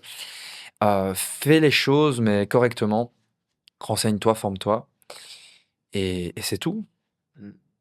Très beau mot de la fin. Et une petite phrase motivation une punchline un petit peu, que la personne puisse après gamberger sur ça pour finir ce podcast. Alors, la petite punchline peut-être, c'est que et je regarde la caméra là, Exactement. si tu veux changer, les choses dans ta vie actuelle parce qu'il y a des éléments qui te conviennent pas, il va falloir changer les choses dans ta vie. Et qu'est-ce que ça veut dire?